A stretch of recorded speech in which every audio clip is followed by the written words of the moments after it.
All right, shalom everyone, and peace of the Lord to all of you. Please let me know if you have any problem with the voice. Peace for those who love peace, and no peace for the wicked, the Lord said. I chosen to talk about atheism and Islam because I notice many Christians they think that atheists are better than Muslims. Uh, some Christians they argue like atheists don't have an agenda to brainwash our children, to convert them. When the reality is totally the opposite, it's exactly the same. In fact, atheists are way more, let's say, because they are more educated and they are more, let's say, successful in the Western society. They were able to accomplish a lot. In fact, Islam flourished because of atheists in the West. You see, the atheists through centuries, even before the French Revolution.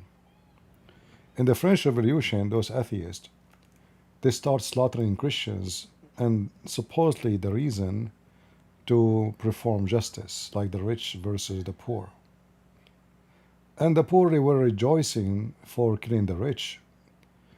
But you will notice since the French Revolution how much the church, and when we say the church, we mean the Christians, they become under attack. Last time I was in church, I learned that the French government, they sent an employee from the government as an inspector to inspect the teaching and see if it is going accordingly with the Republic agenda, or they call it with the Republic law. So what is the Republic law? Like, you cannot speak against homosexuality, you cannot speak against atheists.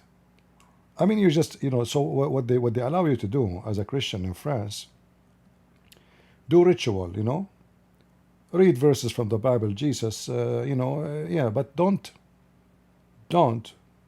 point your opinion about political or politics or current event.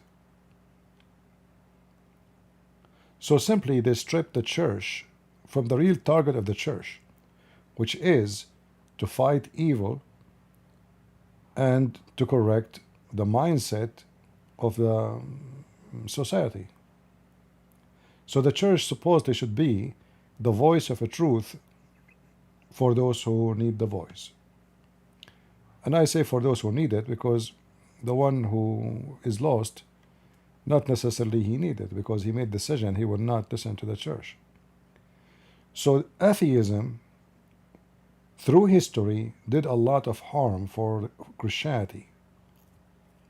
In fact, they aligned together with Muslims, hoping that that will be able to weaken Christianity more. It's like, in some islands, I think in Hawaii, there was, in some island, I forgot the name, there was like a problem with the frog. There's too many frog. So they decide to bring a snake. The island have 0 snakes. Never have a snake. So they said snakes will make control of the population of the frog. So now control the population of the frog, but now they are out of control of snakes. So atheists, through decades, they support Islam and Muslims. In fact, they open their borders so Christianity will die faster. They want to increase the population of non-Christians. So slowly, this Christian thing is gone. And this is what happened to them. The same as those in Hawaii. They want to fight the frog by the snake. So they kill the frog, but now they have a big problem with the snake.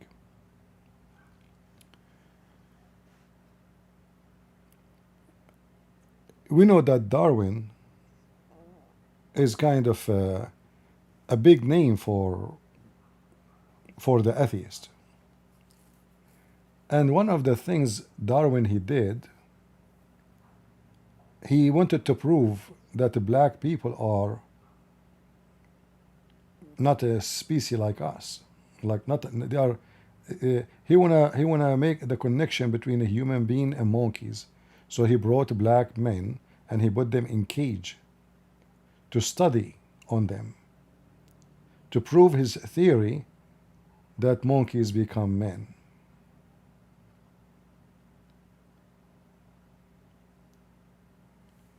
So on one hand, the atheists, they try to present themselves that they are people who care for human rights, but history say the other way.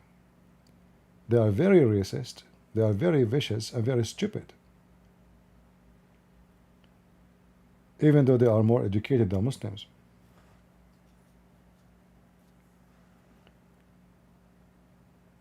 Both Muslims and atheists, they try to control as much as they can. Both of them, they have a dictatorship mindset. So you will notice wherever atheists they take over, they try their best to control everything, including your food, what you eat, what you cannot eat, a mask you have to wear. They are dictators. If we compare atheism to Islam, we will find that both they share the same, exact same thing. Muhammad will dictate how to eat, what to dress, what to say, what not to say. And the second you don't agree with Muhammad about what you like, you don't like to dress like what Muhammad wants, you will risk your life. The Muslim will label you as a kafir, and that will make your blood lawful. And this is exactly what the atheists they do. If you don't agree with them, like if somebody is a Christian, he want to study in the University of Columbia or any university, but he don't agree with Darwin, he cannot do PhD. They put even those a question in the questionnaire, like when you apply for the degree. They want to be sure that you agree with all their opinion, even though it's not necessarily scientific, before they allow you to be having a chair in the school. So a Christian person, in order to go and become a PhD in science or any field, especially it's about biology, he have to agree with the atheist. Otherwise, they will not allow him to be in the board or in the board of teacher or even a student. So what many Christians they do, they don't dare to say really what they believe, so they agree in everything so they can get into the school until they graduate and then they say their mind. Islam is the same way. I joined Islamic school. I got degrees in Islamic law. Was I able to dare to say anything really I say now about the stupid Islamic law in the school? I will never graduate. They will never give me the degree. I will be even fired from the school immediately. So both of them, they have the same tactic. Both are dictators and both are violence. In the time of Stalin, every morning Stalin, if there is no 5,000 name, every morning they present to him in his table to sign for execution. If the number is less than 5,000, he gets so upset.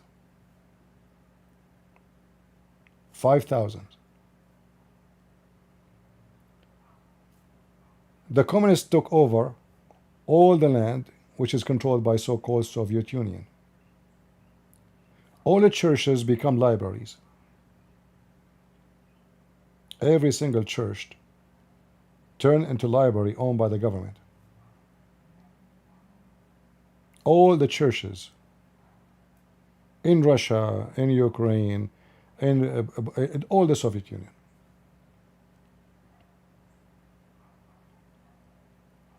If you are a believer and they find out about you, you will be executed. Not going to jail, no jail. You will be executed. You are a traitor. You are the enemy. Communism is just another form of atheism, but it's a form of atheism with system of governing. Islam is exactly the same. They confiscate all churches and they turn them into mosques. And then they mistreat every Christians in order to make a mass migration of religion from a Christianity into Islam. So they occupy the land and they treat you like a dog until you give up, and then you convert to Islam because you want to save your family and your children from being raped and tortured and killed. And this way we can convert the whole country in a very short time. That's why Muhammad, he said, when you meet the Christians and the Jews, force them to walk in the sewage. And you can go and read so-called the Pact of Umar, which is very evil, present to you how Islam is extreme evil cult. In the comment in the previous video, and the one before it actually, there is an atheist. He keep making comment, and I will give you, this is him. You know, he keep making fun of Christianity. His name is Bamboo. You know, bamboo is empty from inside. Very empty. And I believe you've chosen a very good name for yourself. Hey God, why did you create the universe? And God answer, none of your concern. You are insignificant human ant, so don't ask questions. Here you see that atheists, they are not only stupid and shallow, they are, I mean, I don't know how to describe them.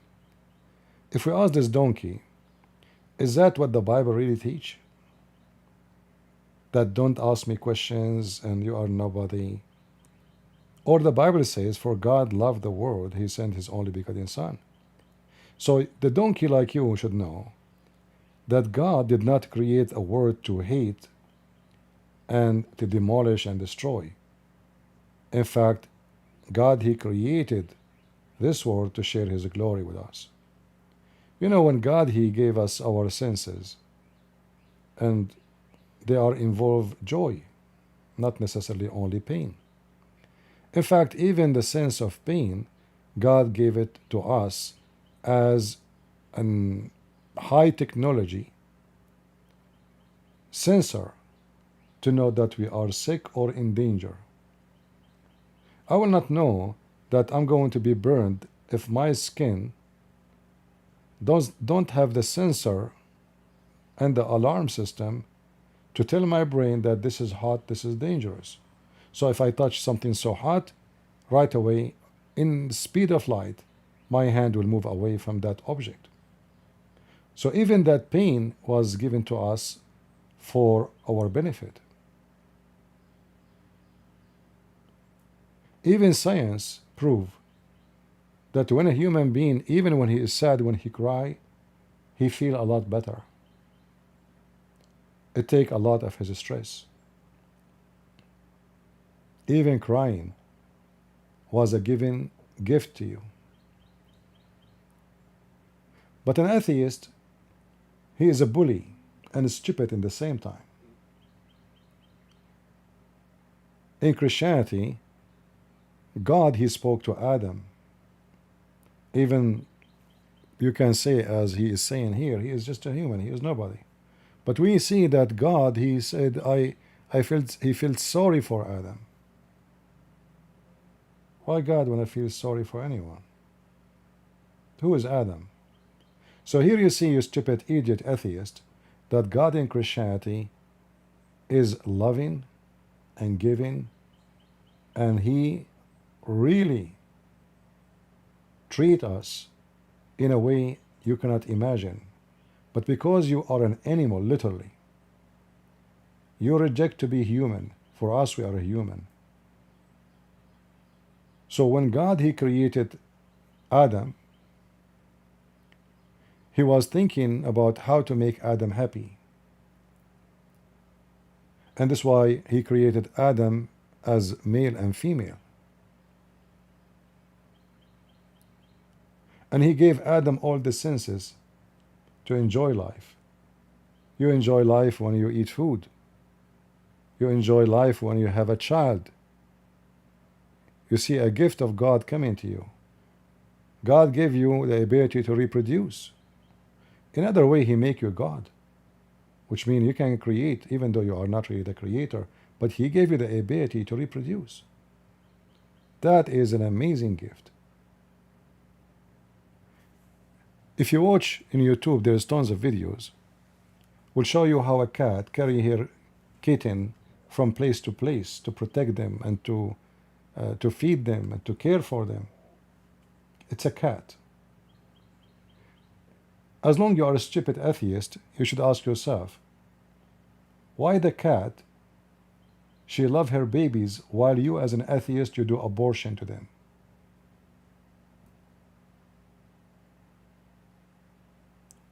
I will tell you why.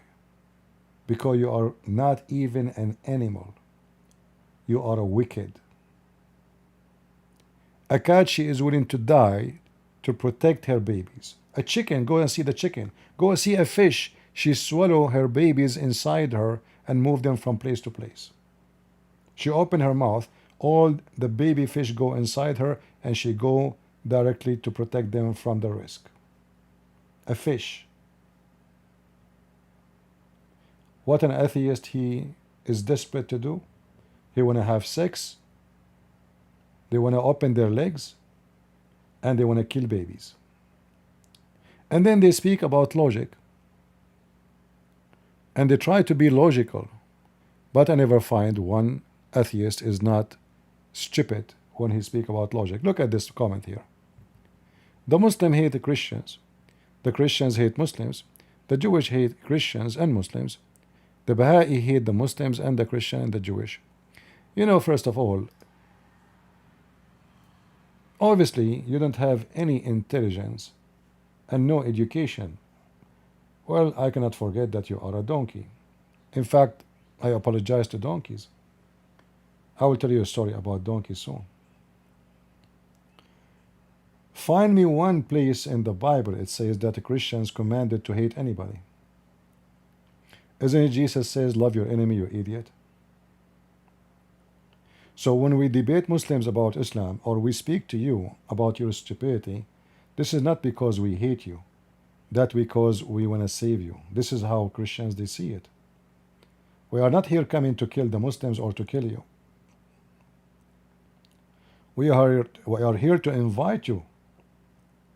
If I hate you, I will not invite you to believe in my God, to be my brother or sister in Christ. That is not how hate works. And if you reject, I don't hate you. Muslims and atheists, if you don't accept what they say, what they believe, they will hate you. And they will kill you. And we have tons of examples. Who dare in any communist country to argue with communists, which are atheists? Like, can you argue in North Korea with the biggest scumbag atheist in the world? Can you argue with the Chinese government? Can you argue in the time of the Soviet Union? And the atheists in America or in the West are exactly the same. Like now in Germany, the atheist government of Germany, they decide that the conservative, and the funny, they call the conservative right wings, which means they agree we are right, and they are the left wings, which means they are. You see, the word left and right is religious. It's not about hand, you know. When they call us the right wings, they are admitting that they are the donkeys and we are right. So the German, they decide that conservative are dangerous and make a command from the Minister of Security that all conservatives have to put under watch. So they can spy at your phone, they can spy at your email because you don't agree with them. It's exactly like Hitler. They are the new Hitler. Hitler is gone. They replace him. They claim that they are anti-Hitler, but they are the most fascist, Nazi people ever. And you will notice that all of them, those government in Europe, they hate Israel. All of them. I mean, it's amazing how they agree together. Now you might say there's some conservative, they don't like Israel too.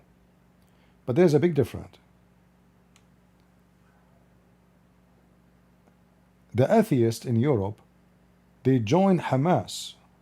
Like I can say now, I don't like what Israel is doing. I don't like their politics. I don't like their practice. But I will never be in the side of the terrorist. The atheist government in Europe, they side with the terrorist. Even though they say, no, we are not with Hamas. But in reality, they are. If you go to USA, you will see tens of thousands of atheists go in the street having the flag of Hamas. And there are a bunch of hippies, homosexual, lesbians. I mean, those people, if they go to Gaza, they will be the first to be slaughtered. But because atheism and Islam are just one force or one sword, have two faces or two sides. It is not an opposite religion. Both are the same religion. The devil, he knew that there's no, like, when you open a business, there's all kind of customers. All kind of customers. And you have to satisfy the customer and convince them to buy your product. You cannot make your product designed only for one kind of customer, otherwise you will lose the rest. And this is how the devil works. So the devil, he knew that we have the Muslims, we can use them for a purpose, and we have the atheists, we can use them for a purpose. Both of them, they will be the useful idiot for the devil. Even though in the appearance they look like they are opposing each other. Like, come on, this guy is a homosexual and this guy is a Muslim. How in the world they can be together? In fact, they are very much together. This is why you will never see the liberals joining Christians, but they will join Muslims. And because Islam is the same as atheism, it's a religion of hypocrite and taqiyya. In case you do not know what taqiyya is you allowed to be lying to anyone in front of you to fulfill your target. So you will see the Muslims, they don't approve abortion, but they vote for liberals. They support Obama. They support Joe Biden. They support all the liberals, agenda. But how those are Muslims? You see Ilhan Omar, she is wearing hijab, but she go in the street and she support homosexual. Because the Muslim, they knew that this is the only way for them to penetrate the system. So we can join the atheists and the liberals, but we cannot join the Christians. We don't fit there. So you will see the Nation of Islam, Ilhan Omar, the Muslim Sunni, the Shia, all of them, they are lining up with the Democrat. Now for sure, the Muslim, they might try to sneak in the other side to grant themselves a place in case the other place did not give them a space. You will see those comments non-stop by this idiot. Hey Christian Prince, have a go at Ismaili Muslim next time. Just to let you know, you donkey, there's nothing is called Ismaili Muslims. never exist, never happened. You are just dumb. If you are talking about a sect, it's called Ismaili. That's because you are ignorant. They call them Ismaili, but they are not really Ismaili. The Ismaili sect, if this is what you meant, they are the followers of Hassan al-Hashash, not Ishmael. Again, donkey. Jesus and Muhammad are the best mates. Together they are playing cards, chess, backgammon, draft, checkers, various other board games, drinking beer, and eating Italian food in paradise. I know it's. I mean, imagine you have a husband like this has come back. How shallow, how stupid he is. Even historians who do not believe in Christianity, they speak about the amazing work of a person. His name is Yeshua. History reported that he didn't have done a lot of miracles. So Jesus never played cards, and Jesus never played games. While Jesus was making the blind see, and healing the leper, and healing thousands of people, and correcting men life not to abuse women, the stupid you, all of this you did not see. So you try to make a mockery because you are a filthy scumbag. And by the way, I can block you in a second. But I said to myself, we need such a clown to give an example of other clowns. You are very useful, clown. You can insult Jesus as much as you want. One day you will pay, and you will go to hell. The funny is, those atheists, they make fun of God until one day they are sick or dying. Oh God, help me.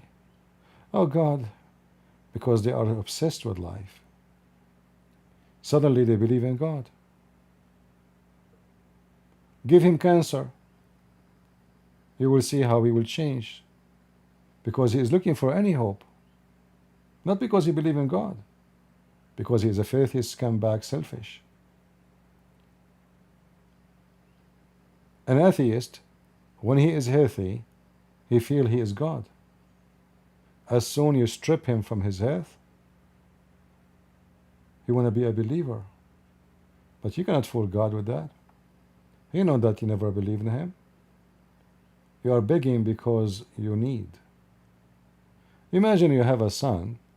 He never called you all his life. He left you home. You are old for 20, 25 years. He never say hello, Dad.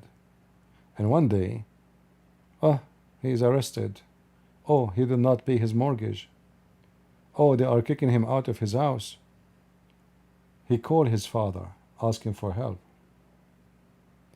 He did not remember the father until he is stripped from his power, until he become homeless, until he become a person with no energy. And time will come, bamboo, and you will notice that you are truly, truly a bamboo.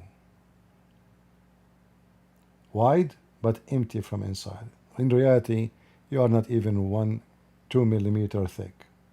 5 millimeter maximum. You are just a stupid fool and very light in weight. And if it blew inside you, we will hear a lot of wind. You have a vacuum inside you. If we ask ourselves, what does this guy accomplish from those comments? Nothing. He's just a clown. He's an atheist. Does God look like a fat old man with long and white beard? I saw the portrait of the ceiling of a church. Does Jesus look like a young man with long black hair? Is that really God? He have white beard? Is that, first of all, you idiot, this is not God who they have in the church. You are just mentally ill. You are so dummy.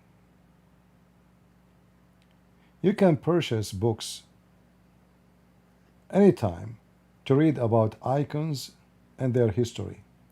And even the colors have meaning. Even though me myself, I don't support icons for the purpose of worship, but I have no problem with it if it's for the purpose of education or documentary or even art. But because you are ignorant, you do not know that there is many, they spend their life studying icons because it's a very, very extreme rich art. Even the color mixing involve a lot of skills. It's not just a picture they draw on the wall.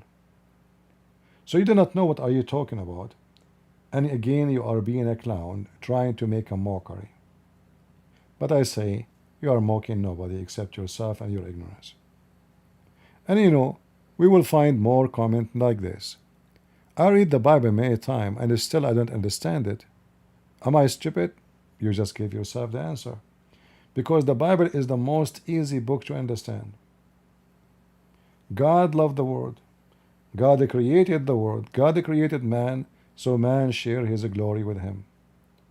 God loved the man, so he gave him a family. He gave him ability to reproduce. He gave the mother the ability to reproduce a child and to love her children, and by nature she will be a caregiver. He gave the mother a wonderful feeling when she have a child and she see her child growing, even though he is different, independent.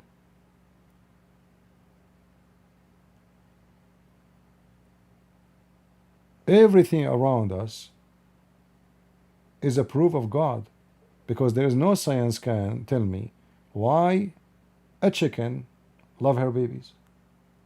There's no science can explain it. How a chicken have emotion, how a cat have emotion, and why?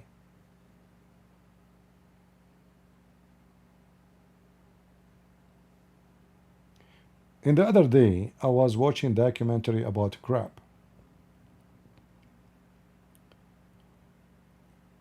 You know, a crab, when they grow, you know, the crab, they grow by size. And when they grow, they have different ability than us as a human being. Like we as a human being, our skin extend itself, so we do not need really to change our skin, like, you know, strip it, like, because the crab don't have a skin, they have shells. So when the crab grow bigger, he get rid of his suit. But during that period, the crab will become so vulnerable for predator, because now his new shells are very, very soft, easy to attack and to eat. So what the crab do, the crab who just took off their shells, they walk in the bottom of the sea, and then the crabs who they have stronger shells, they cover them. So they walk in a massive number, like a wave. The one in the lowest, this is the one who they have a baby shells, which means they are very vulnerable for predators. They can eat them easy. The second floor is the one have a stronger shells. The third floor is the one have a stronger than the second, etc. The crab is social. And the crab understand, even though they have a very little tiny brain, the danger, the risk, and safety. You stupid, you don't. You don't. You expose your children to drugs, and you believe that the Bible is the most dangerous. So you forbid the Bible from school. Your son, your daughters are naked in the street and they are zombie, dying by thousands. Crabs don't allow their babies to die, even though they are crab. Crab are smarter than you. And the funny, crab is present at the word too.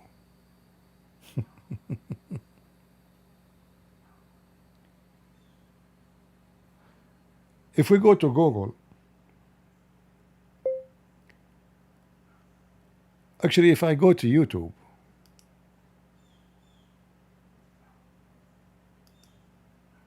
and I type zombie town, which town was going to come in my way?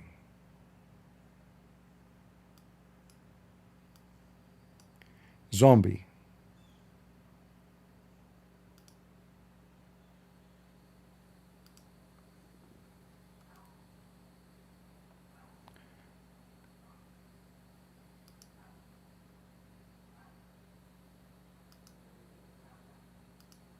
This is you.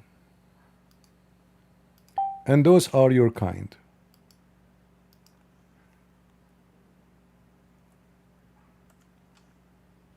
A bunch of zombie. Atheist. They don't want the Bible in any school. They don't want religion. They don't want anyone to teach them ethic. They want to F each other and take drugs. They decide to become animals. And they are living not even like animals. Animals have way better healthy body and mind. Look at them. Those are your atheists. I'm not making mockery on them, by the way. We feel so bad for them. But this is what they did to themselves. Nobody did it to them. The Bible is dangerous, but drugs is not.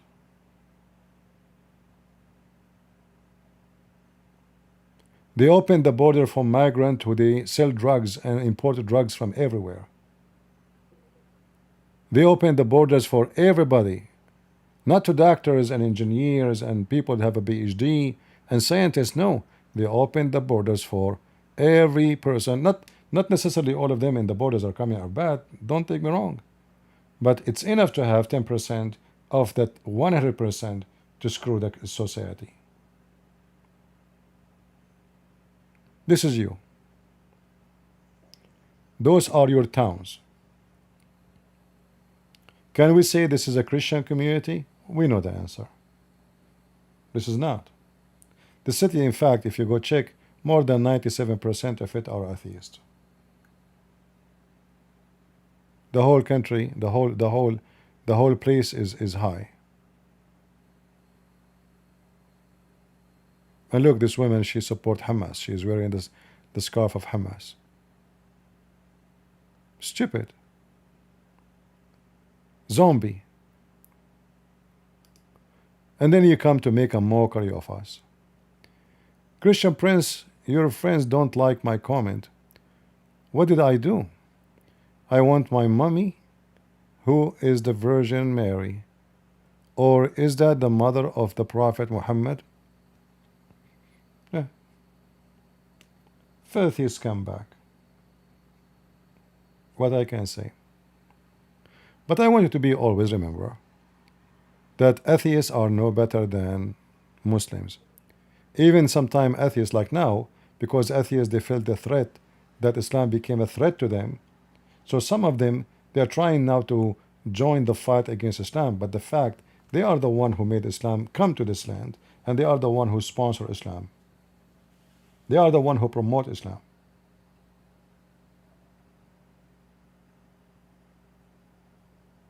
The atheist is the one who voted for Ilhan Omar to be in the Congress.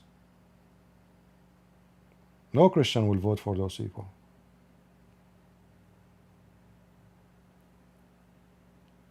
So as you see, very shallow, very trashy, very dummy, very ugly. Judaism, Christianity, Islam, Bahaism, Hinduism, Mahadism, agnosticism, and atheism, which one is the true? For sure is none. So what this guy is? He's not even an atheist according to him.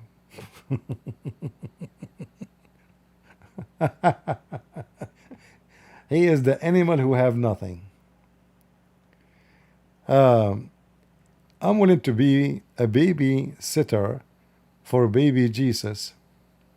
All right, it's time for me to send you to the sewage. It doesn't block you. We use you for the sake of exposing your stupidity. I have to, let me go to the page there, and I will block you. Just come back. You don't deserve my patience.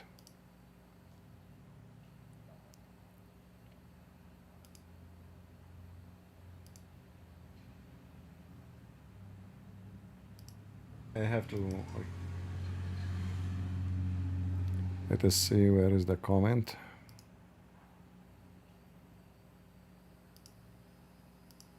But anyway, your comment was very useful. As you see, we were able to use it to, for the purpose of education, and people, they can learn that all of you are the same. It's just another form of disgusting face of a human being. Human being who look like one, but he is not really a human being. There's many, they look like a human being, but they are vicious animals. Very filthy, vicious animals.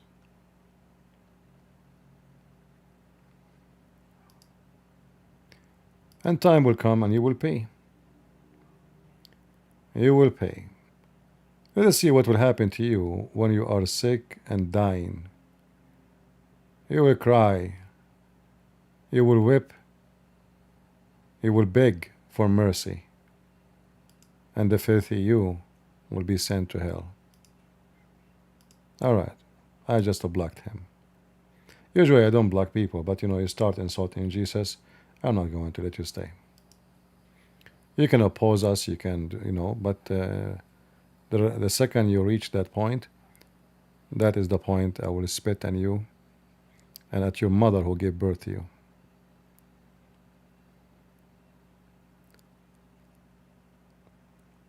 Anyone have a question?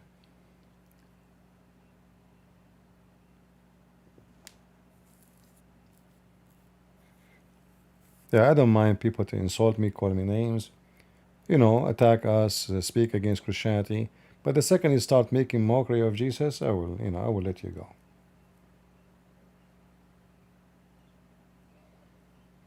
If you wanna speak against Jesus, no problem. You can say he's wrong, his teaching is wrong, post something, post a verse, but it's just a silly, stupid thing just to insult. You have no place here.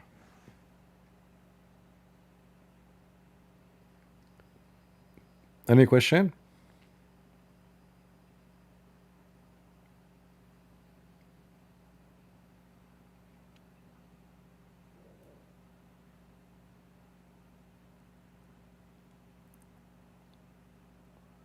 All right.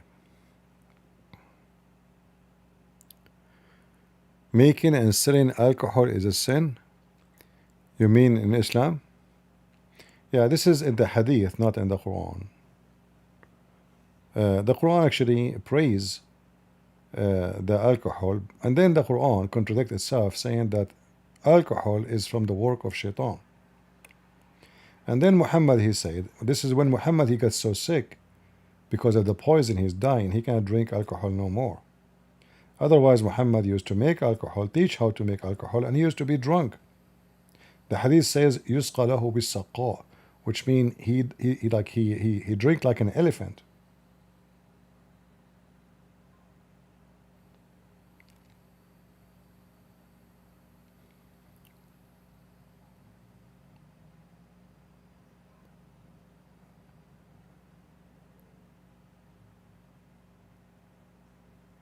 Any other question? Why Satan only like to rise in the nostrils of the Muslims?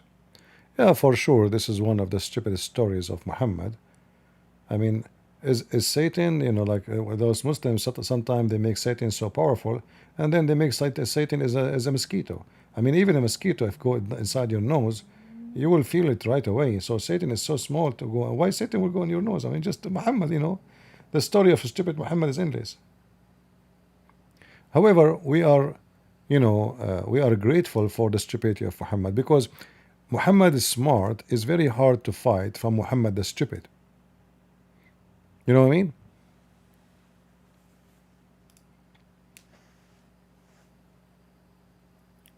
So when Muhammad, he said, Shaitan, he sleep in your nose, piss in your ears, we should be grateful.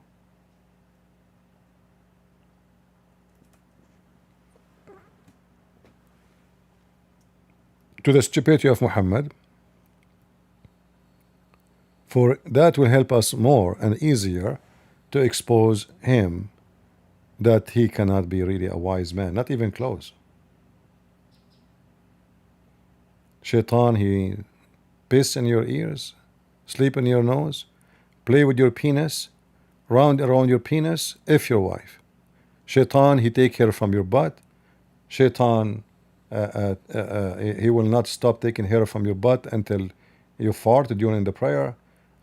Shaitan, he play with your anus when you go in the bathroom. All those stories, we are grateful for it because those make our life easier to expose the stupidity of Muhammad.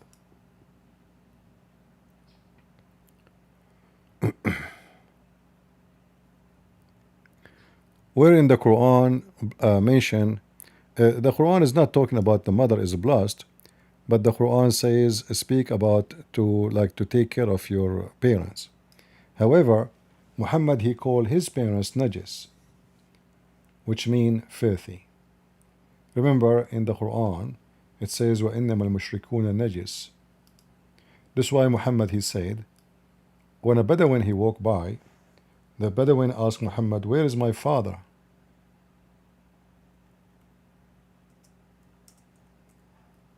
Muhammad, he said, your father is in fire.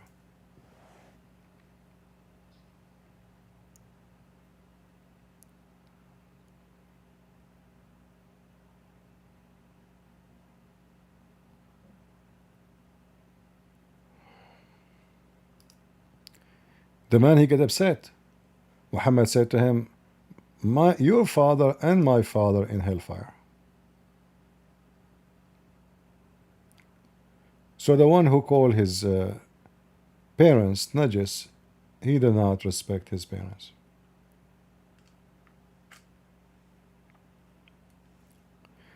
There's a hadith, the Muslim, they use it always, which saying that heaven is under the feet of the mother.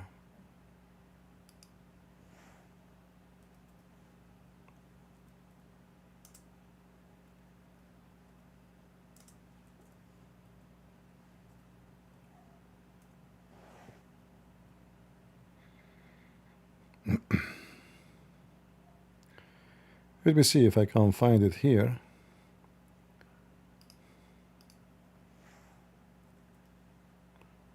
If not,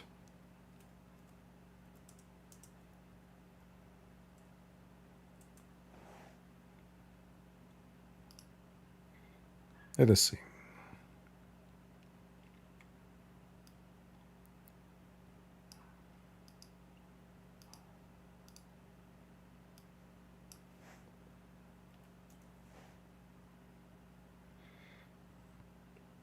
Until now I cannot see it.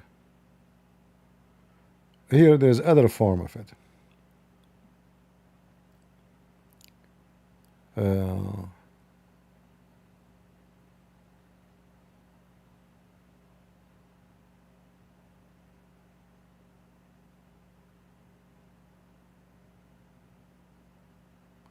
Yeah, here it says like a guy, he came to join jihad. Muhammad told him, do you have a mother? He told him, stay with her, for heaven is under paradise is under her feet. So here it sounds like nice, but this is the same guy who said that women, they come in the shape of the devil and they live in the shape of the devil. I believe strongly in Muhammad because he is born without parents, which means he's an orphan. According to Muslims, his parents die in a very early age, both his mother and his father. In fact, according to the Muslim books, Muhammad was born 4 years after his father's death, which is impossible, which is a clear evidence that Muhammad was not really the son of the man they claim. Mostly Muhammad was adopted by that family in Mecca. This is why the Muslims report that the Arab used to say that Muhammad is the same as a palm tree, which means nobody knows which seed it's coming from. Like a palm tree in the middle of the desert alone, which means there's no parents for it. Nobody knows who is the seed, where the seed coming from. Like sometime a plant, come and appear somewhere. How this plant appear? There's no other trees there. So it must be a seed fly from far distance with the wind and found a good soil to grow. And it became a tree in the middle of nowhere. So Muhammad sometime, because he grew up without a mother, he is speaking nicely about mothers. But Muhammad, the same person, he believed women are the most evil, yet he wanna if as many as he can of them. So they are the devil, they come in the image of the devil, and then we find that Muhammad is speaking about heaven is under the feet of the mothers.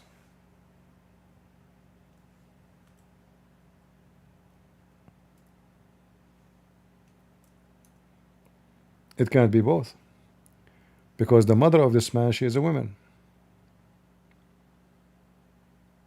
You know?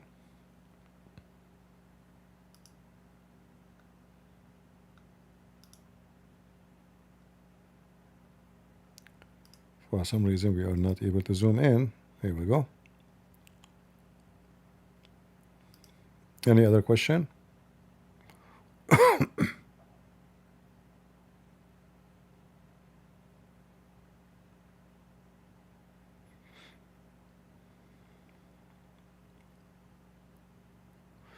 Yeah, and if a man he respect his mother, he will not allow the men to abuse his mother, because his mother is the same as his daughter, the same as his sister, right? So if I allow the man to beat a woman, well, this woman is my mother and my sister and my daughter, right? So if I say a man he can beat the women, how the heaven is under her feet? And not only that, Muhammad he says that the majority of hellfire are women. So how the paradise is under the feet of the mothers?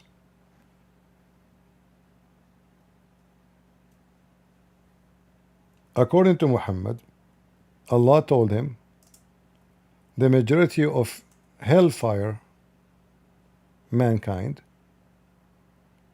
are women, as you see. And all of this is very authentic.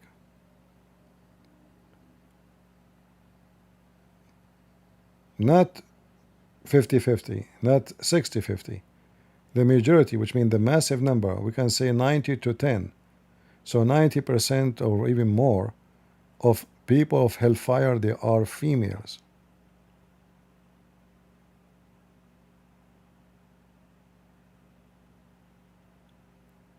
And Muhammad he asked them to give a charity to him so they can go to heaven. So Muhammad actually was saying to the women, you are stupid. He says you have a lack of common sense, you are mentally ill, you have deficiency in your religion and your intelligence, and that will make you go to hell. But all of those excuses is very funny, because if a woman she have deficiency in intelligence, how that will be the reason to go to hell if this is the mistake of Allah? If Allah is the one who created her and he made her in such a way, she have deficiency in intelligence. So how I will go to hell for a defect created by Allah? This is how stupid this idiot is.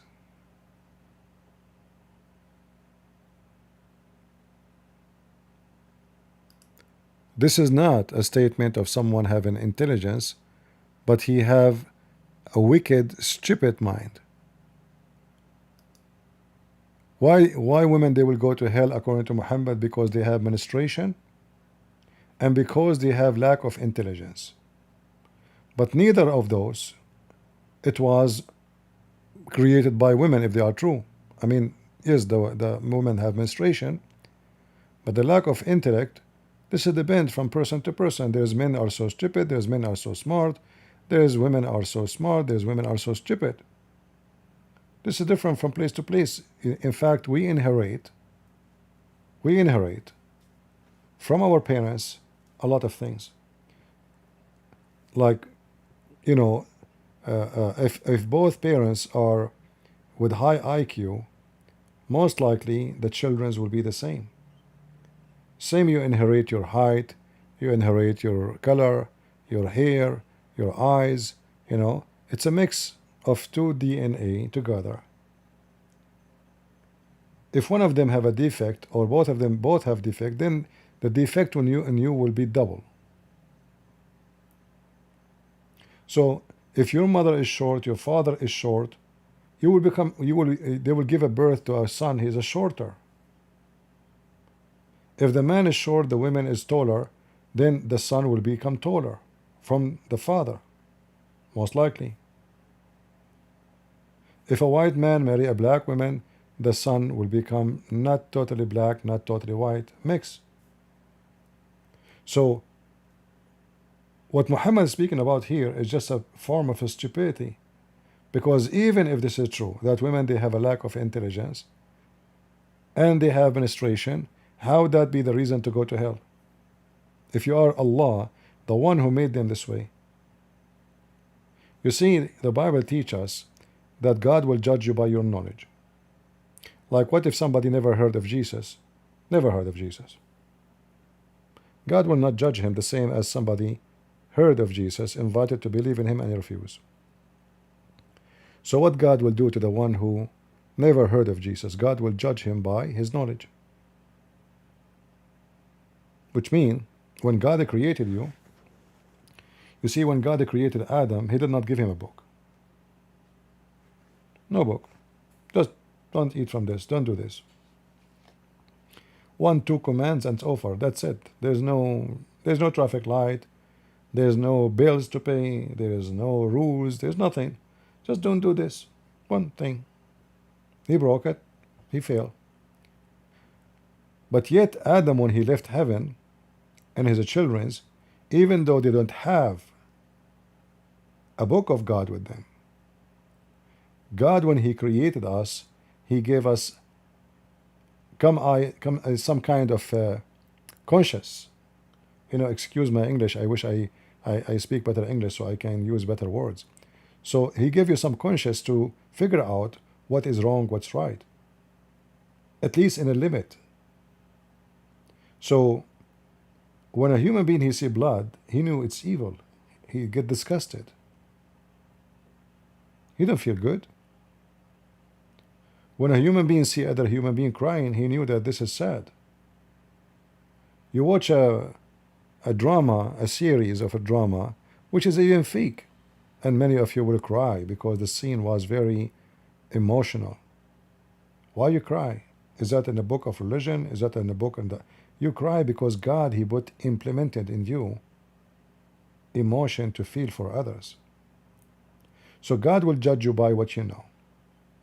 God will judge you by what he gave you, not more, not less.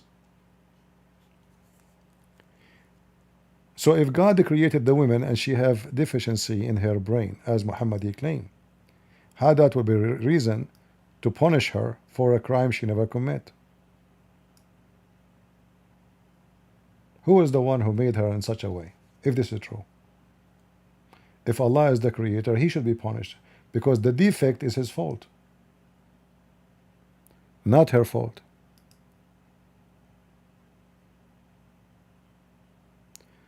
This is how stupid Muhammad is.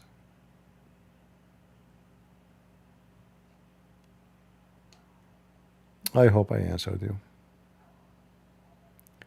Always when you read any story Muhammad come with, try to think deeply. Don't just read the text and find it funny. Try to read behind the lines. What is behind the lines is very stupid and very evil. And if you read the story, you will see later those women, they start giving him their earring, and their rings.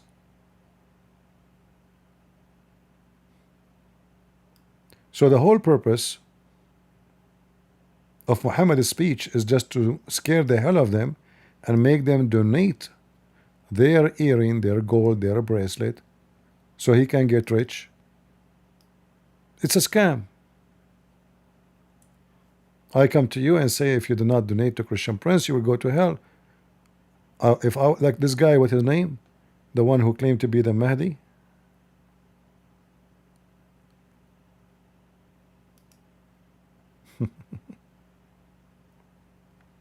If you want to be saved, you have to donate to him, and you give him all your money.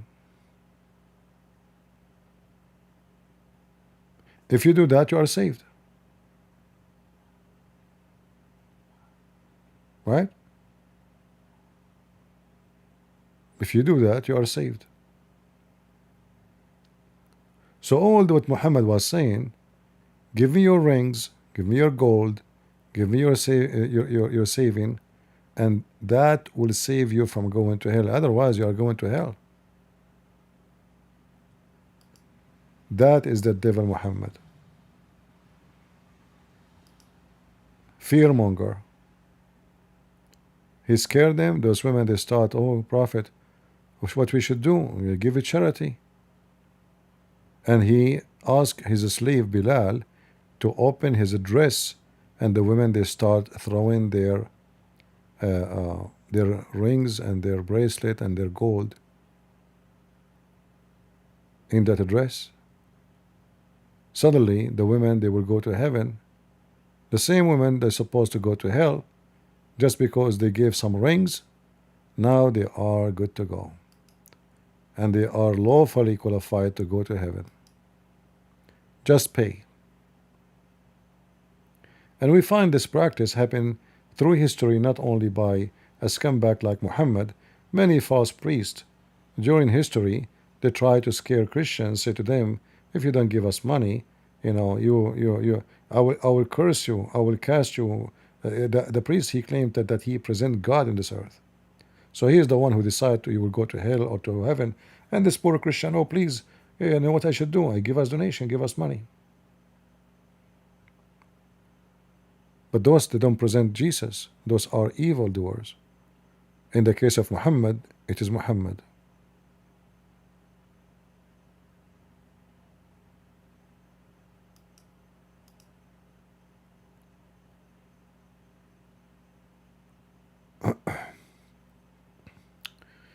All right.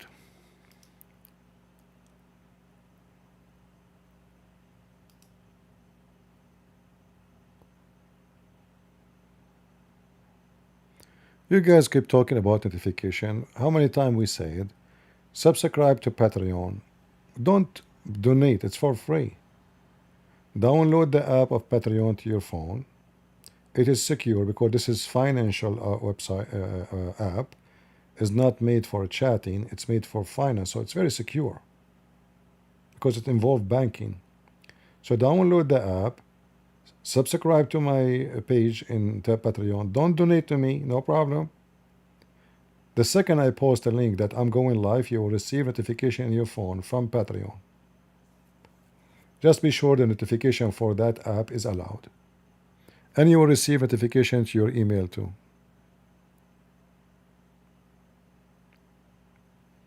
Right? What is the sin against the Holy Spirit? There is, different kind of sin, but the biggest one is the one who insults the Holy Spirit.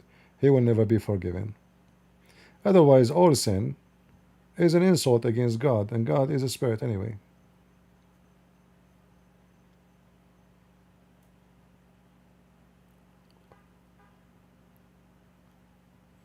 The one who insults the Holy Spirit, that is not a forgiven sin.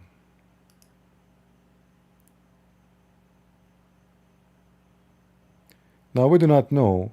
I cannot say if that means you will go to hell because of that, or God will punish you in a certain way, and He will not forgive you, but He will not send you to hell yet.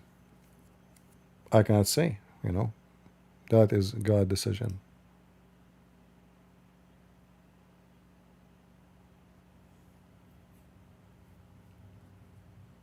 All right. I'm not going to keep you long. I noticed that the video is long, nobody watch it. Video is short, nobody watch it too.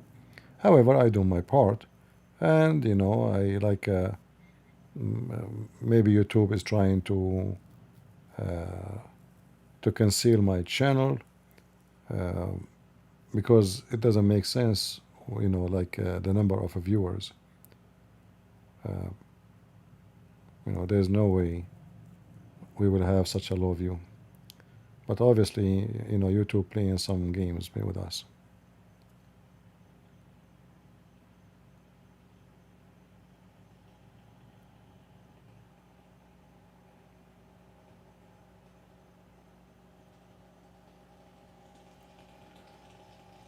Somebody in God logic block you, the admin of Sam.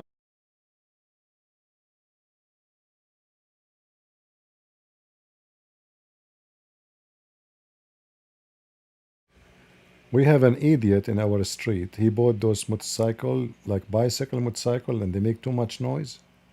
He keep going backward, forward.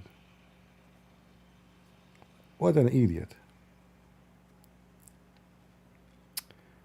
Uh, you see, I noticed that those, like, if you notice, many of the admins that used to be admin here, other Christians, they took them, like the second I put somebody an admin, they make you an admin there. They say to themselves, if we bring his admins, we can have his view, like the people who come to him.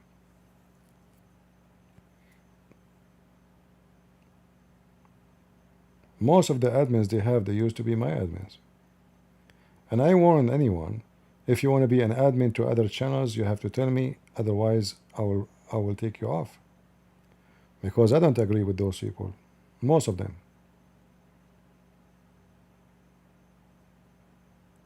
But I noticed the second I made somebody an admin, you go to their channel without even asking you, they make you an admin. Automatically, like you go there, you're an admin for Christian Prince, they make you admin there. It's like, I know, it's a childless mentality. Okay, let us steal his admins and maybe his viewers too.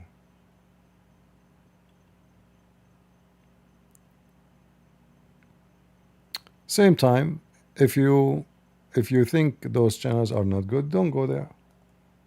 You should not go around complaining about somebody block you. Just go. I mean, it's internet. Like, did he block you from heaven? It's just a stupid YouTube.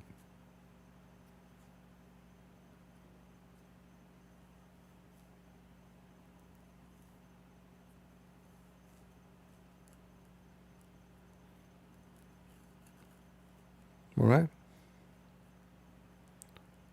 Don't let the internet, control your emotion. And, struggle with it. You go on the internet, you make a comment, people start to bully you. If you are a person who get affected by bully, don't go there. Don't make comment. You have to be able to handle those things.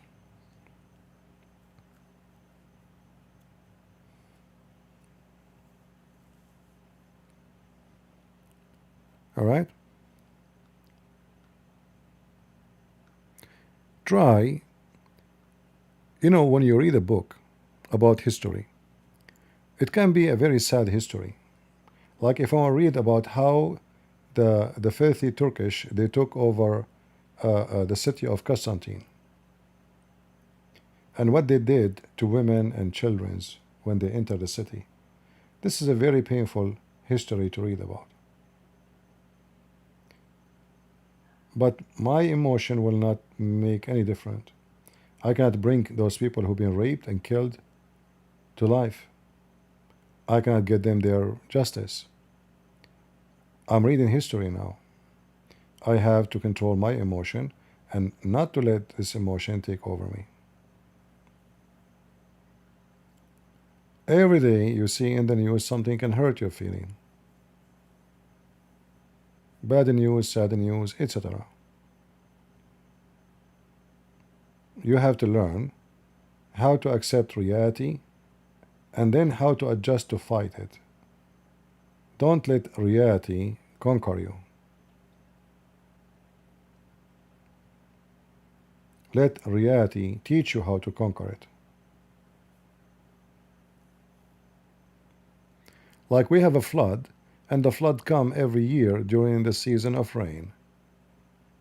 And each time the flood come, we cry because the flood destroy our homes. What about we do something about it instead of crying? The reality is the flood happened in a certain time. The reality that the flood happened in a certain month. The reality that the flood come in certain routes. So we know a lot of information about this reality. What about we do something so the flood will not conquer us We will conquer the flood.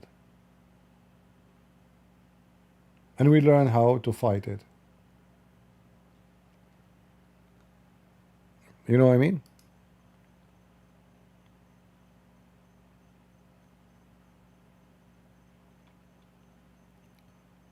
So, like today, I posted for you a video from the UK. They are taking children from schools, non-Muslim children's, taking them to the mosque without even permission of their parents to teach them how to pray to Allah. How sad is that? So we cry about it or we do something about it. We have to reach out to families and let them go and revolt against those schools so that will never happen again. So crying about it doesn't, just be negative doesn't help. You have to do something.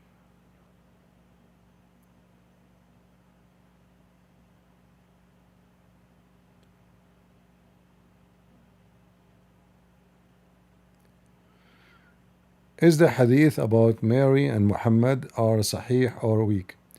Any hadith in Islam is sahih and weak in the same time. Depends what sect you are talking about. Every school of thought, they have different answer for the same question. Even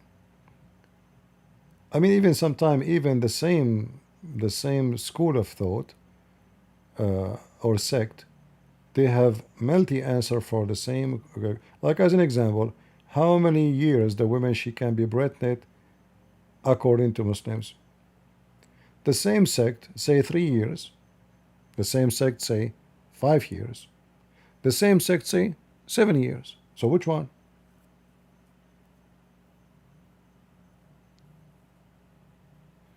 Which is funny. How women she will be pregnant for 7 years.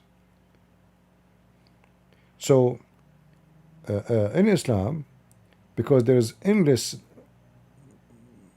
like let us say, differences. Islam is a religion of opinion. It's not really a religion of a fixed, let us say, fixed data. Like this is yes, this is no. If you read any verse in the Quran, you will see according to Ibn Kathir is different from according to Al-Qurtubi, different from Jalalain. So in Islam, when somebody says to you da'if, authentic, strong, all of them they agree or disagree, depend on their agenda and propaganda. So the one who want to promote misyar marriage, as an example, as maybe hijab he did, he approved the misyar, and he's sponsored by a hadith, and he considered it strong. Other one who reject the misyar, he disapprove it. And in order to disapprove it, you have to disapprove any hadith have connection to it. You know what I mean? Muslims are the same as the Democrat. So the Democrat, as an example, they want to process the law. They want the migrant, before they are kicked out, to go through process. We have to send them to judge. The judge command to deport them. But when they come to the border, they don't want to process them. They don't want them to follow the law. So they are hypocrite. So when the law will benefit them, they say we need to follow the law. When the law does not benefit them, they say, that not important. Let it. Open the border.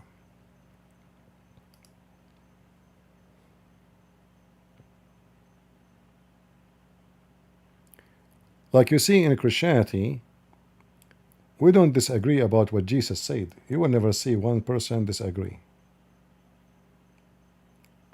We can disagree about icons.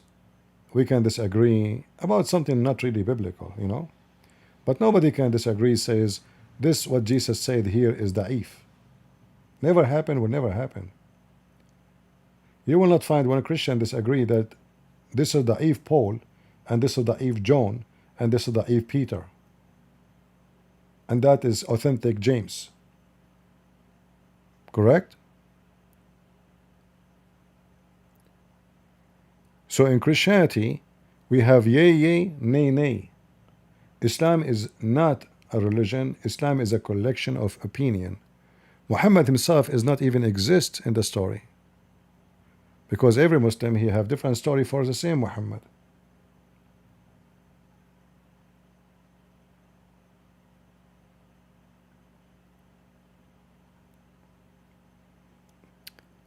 Anything else?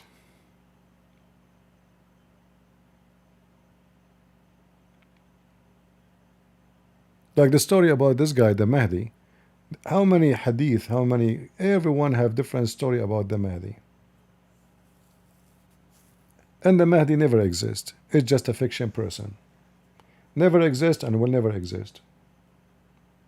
And now, from between here and there, from time to time, somebody will come and say, I'm the Mahdi. Worship me. Kiss my butt. Give me your women. Where is your money?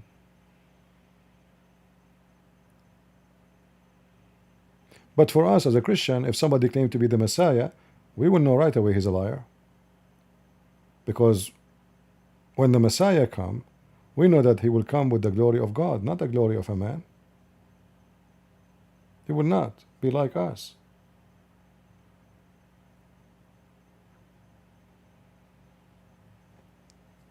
Otherwise, there's many they came since Jesus' crucifixion until now claiming to be the Messiah.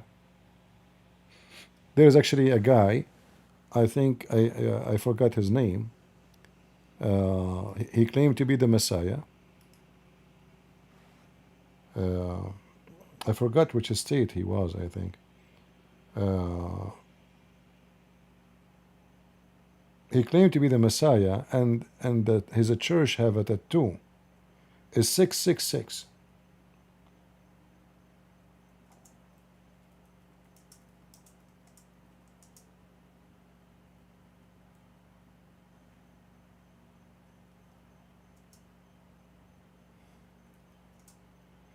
Every member of his church, he have a tattoo of 666. His name is Jose Louis D. Jesus. Jose Louis, he called himself. And every member of his satanic church, he have to have a tattoo of 666. But you know, for us, we know that whoever joined this group are satanic. Those are a bunch of lousy fornicators following a fornicator.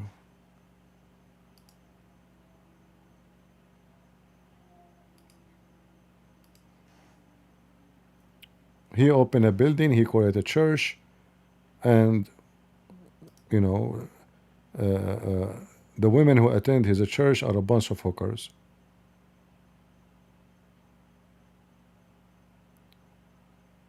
And then he died in a very horrible way, I guess. All the women, they have to put tattoo, have his picture on their skin, and the number 666.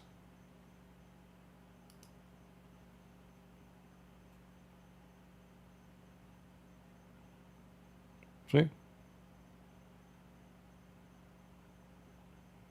That's him. He is dead like a rat. But he spent his life having fancy cars, sleeping with those women who follow him. Satan.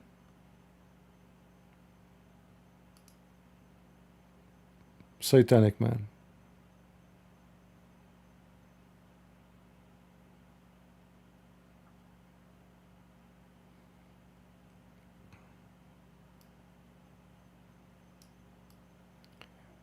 Like somebody now, he said good morning from the Philippines. Welcome, my friend. In the Philippines, there is a same guy, like same, actually they look the same. They look the same face.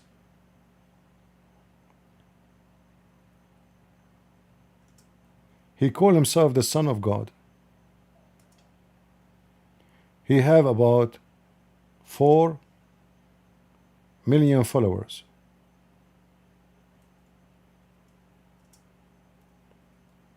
He owns cities, massive real estate.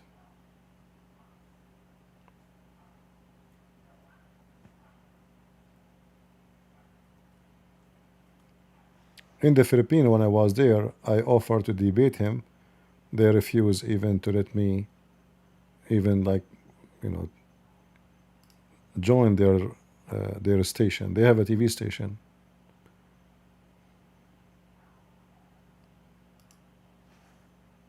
The 700 club, they contacted them, offering them debate with me. They refuse. By the way, I have an interview in the 700 club in the Philippines, but I think they did not publish it because then they signed the agreement with the Muslims in the south, which I did help the government. I gave my opinion about that agreement at that time. So this is the guy. He was arrested lately, and he is wanted for sex trafficking, sex with the children. Look, those are his followers.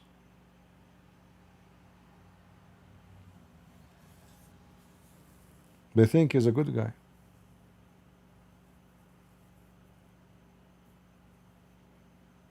I mean, this idiot, he claimed that he is the Son of God. Always those satanic people, they will find a bunch of fool to fool them. It's not new.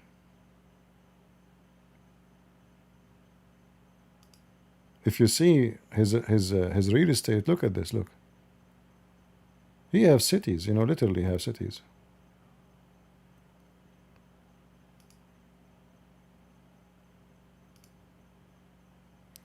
He have a property around the world.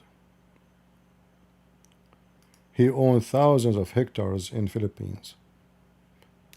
Buildings, theaters. When he walk, people walk behind him with umbrella. His Majesty. Bodyguards.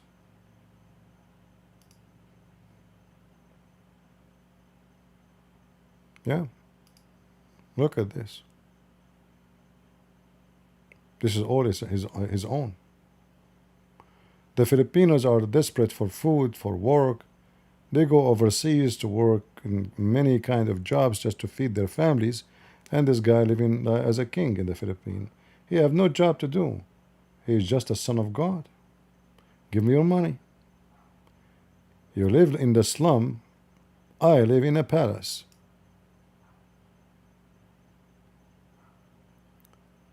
So those people always exist and they will never stop coming. Even the president of the Philippines, he defended him because he didn't need him for the election at that time. In fact, now he's arrested.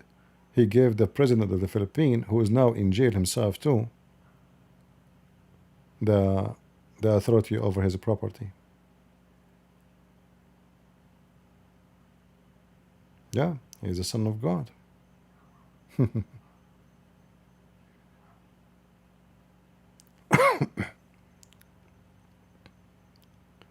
um,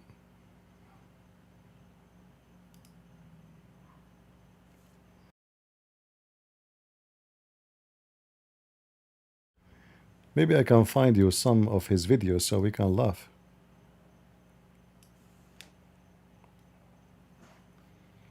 Give me a second, let us see.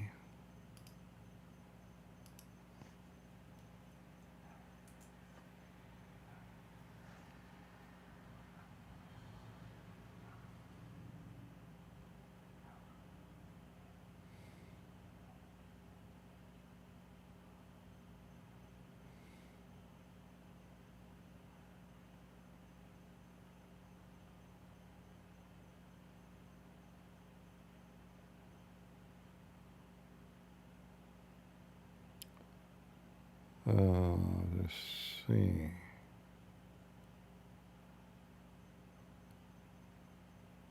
I'm trying to find you any video about him we can use. make you hear. And you know, in his church, they put, you know, I noticed like in most of Asian countries, there is some kind of obsession with white women. And women even, they take whitening, you know, to whiten their skin. Everybody want to be white, which is very weird. And I mean, the human being is very weird. European, they want to get darker skin. Michael Jackson want to be white. Asian, they want to be white. European, they sit in the sun until they burn themselves like a barbecue, desperate for a color. And the rest are desperate to become white. Because a human being is a fool, right? So you will notice in his church, the first thing I notice, the Church of Satan, the camera always, they have a group of women who they have a very white face. And, you know, like, let us say they look, somehow they look pretty. So right away I noticed, first time I saw it, I thought it's just a church, like any church. But right away I noted there is something wrong in this garbage. I mean, why the camera in this so-called church are focusing on the faces of those women? Yeah, I could not find even one video. Because when I search his name, or what I see now, here we go. I found one. Look how massive, guys. Look at this. Look how massive this is. You can imagine how much money this cost. Look at this.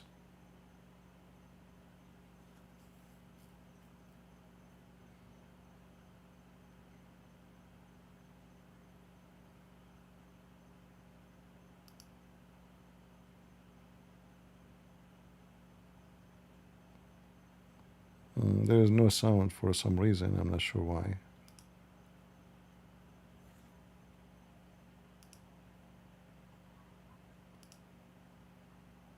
Can you hear the sound from your side? Because I cannot hear it, you know.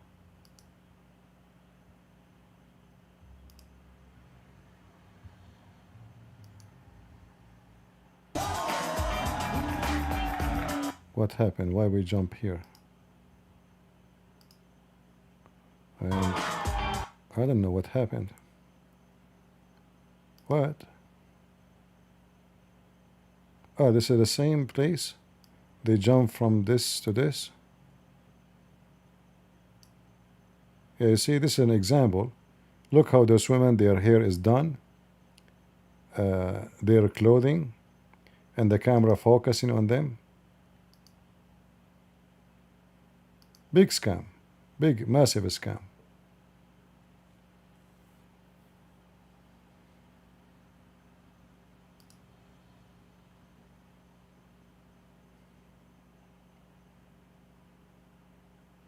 All men are dressed the same.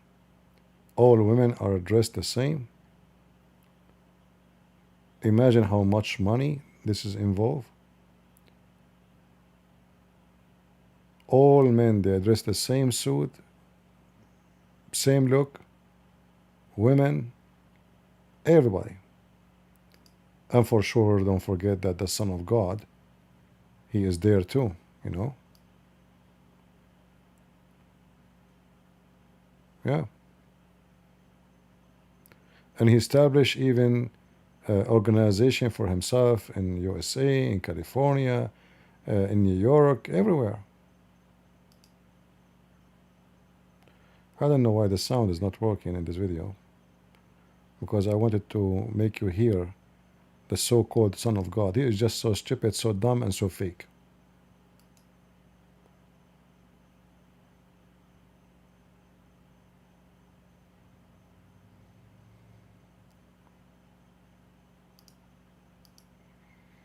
Maybe in the same channel we can find. Here we go. Mahan, sa makausapa kami nagaduol. Lupig pa'y announcer, bugnaw kay tigog. Mga igsoon. This is the Son of God. Usay napanay ko napanay murag ka ng murag undertone gani. Nang lami kay pa niya pertig yung bugnawa. Ingon diya, pagap. The Son of God, he have super chat too, by the way.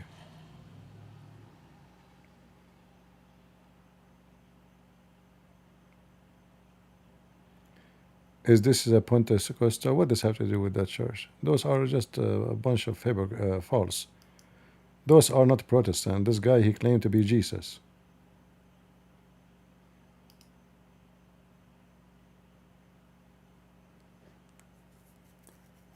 All the fake Jesus, they have super chat. They share the same super chat. Give us money.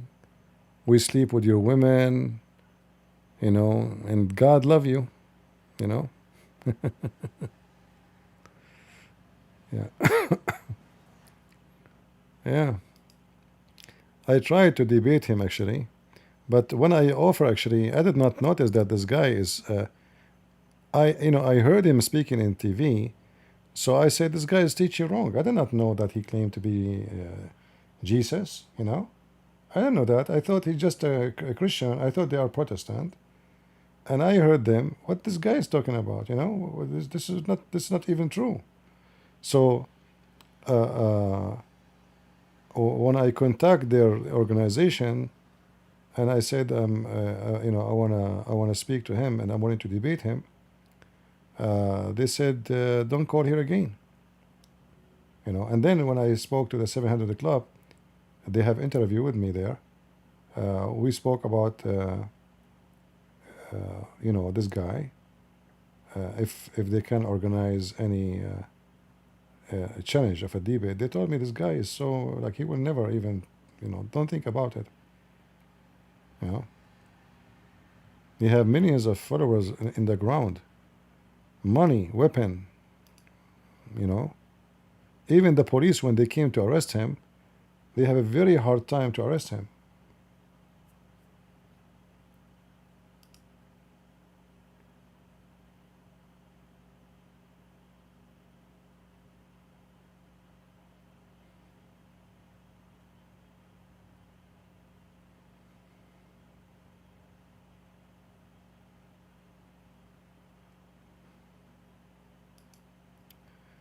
Yeah.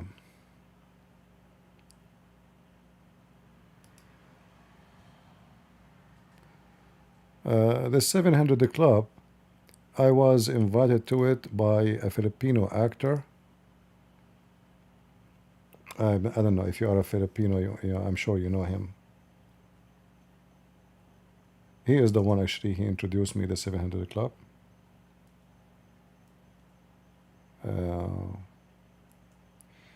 He's an actor, but he is a very good Christian man.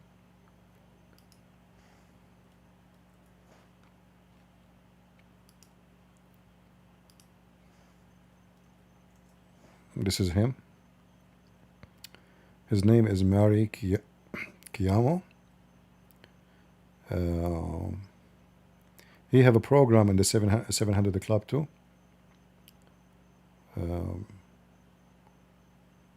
For the Filipino, he's a famous actor. For me, when I met him, I don't know really that he, and I don't care if actually somebody is an actor or not. But he's a very nice guy, very respectful, and a very good Christian.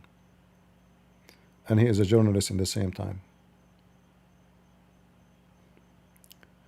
You see here, this is the 700 Club.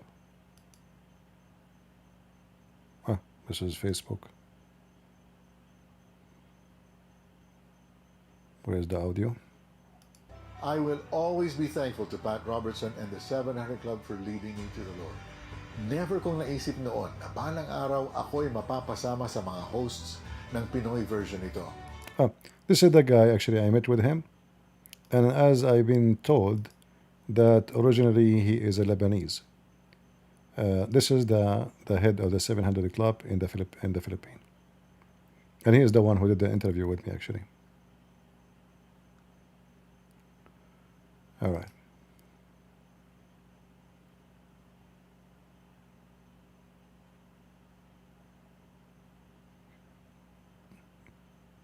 No, when we say actor, he is not a trashy actor like, you know, bad movies, etc. He act in a very good conservative drama, have a motive, you know. He's a very good guy. Being an actor is not a bad thing because you can do in your act present some good ideas for society. So either you know you when you do work in a like a drama or a movie, either you teach the public and the children's, the young ones, the old ones, something good, or you teach them something bad. You notice that the old days, you know, there's many movies about the cowboy, and there's the good guys who go after the criminals, right? Even though there's a violence in the movie. Then Hollywood switch from making movies about the good guys going after the bad guys, to that the bad guys are the smart and they are the one who outsmart the police. They are the smart thieves. They are the one who kill. Nobody killed them. At the end of the movie, they rob the bank. They go to Hawaii and they are sitting on the beach with a bunch of blonde girls. So Hollywood is very responsible for all the crimes we see, or the massive increase of crimes in America, because the movie industry, they switch from teaching us good things to teach us how to be evil. So movie theater and drama and all those things, they can either impact the society for good or bad. All right?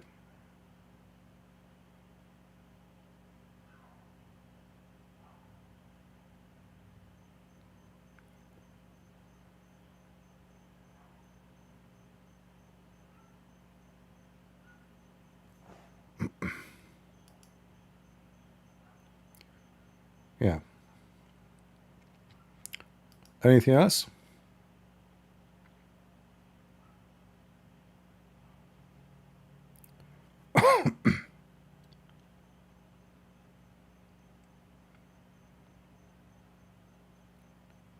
And you know, those people, the Filipino I met, all of them, they look very simple. They are very simple Christians, very nice Christians. But in the same time, they are connected to the most powerful people in the country. Like through those people I met, like during the Speaker of the House, the Speaker of the President, the founder of the Constitution of the Philippines, the head of the Senate, congressman, the foreign minister of the Philippines. I mean, you name it. So they are very simple, very nice people. You know, you will never think for a second that those people are so much connected because they are so humble, you know. They don't, you know, there's no sign of them to be those, like, you know, like the way we know about people who they are connected.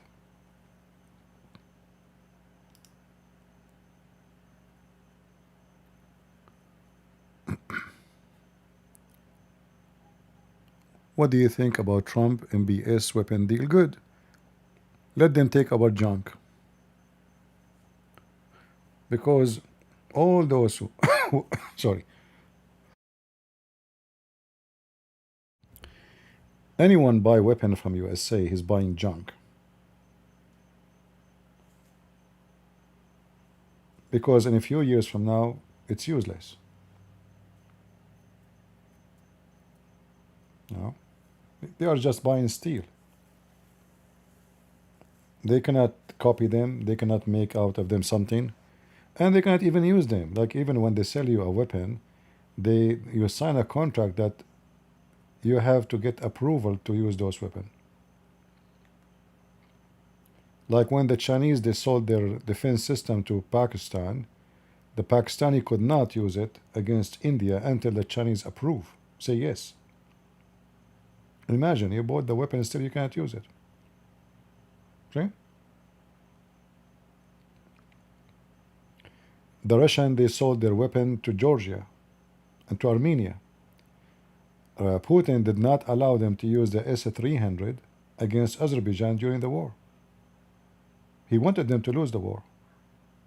so he can control them more. So those poor Armenian, they bought the weapon from Russia, and they said to themselves, "Ah, this will do good. This is S-300." But when the war started, Putin did not approve using it. So what the point of having those weapons if I cannot use it? I buy a gun from you and you have a condition. You tell me when you can use it, when I cannot.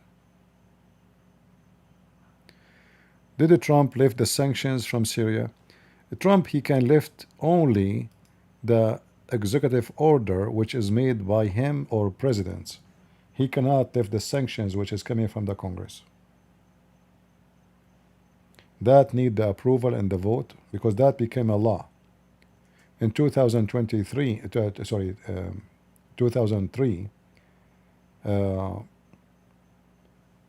the Congress voted over a law to punish Syria. That is a law. You cannot change it. You cannot. Trump now, he can freeze it for 6 months maximum, but not more.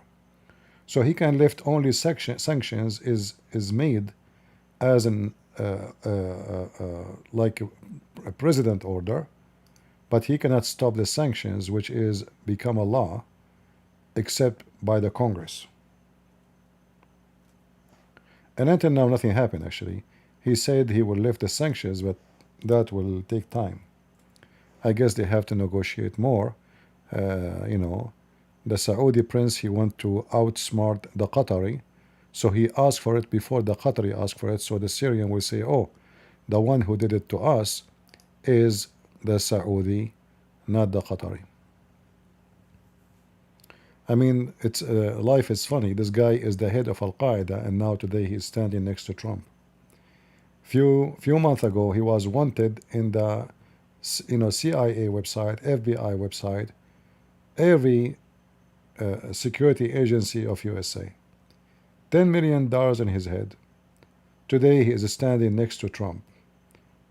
The devil is very powerful.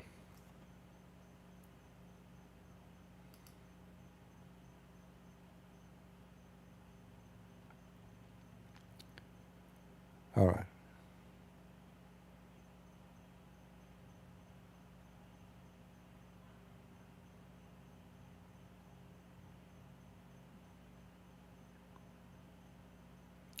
I see people are still talking about this lady Lubna. I'm not sure why this Lubna became very interesting.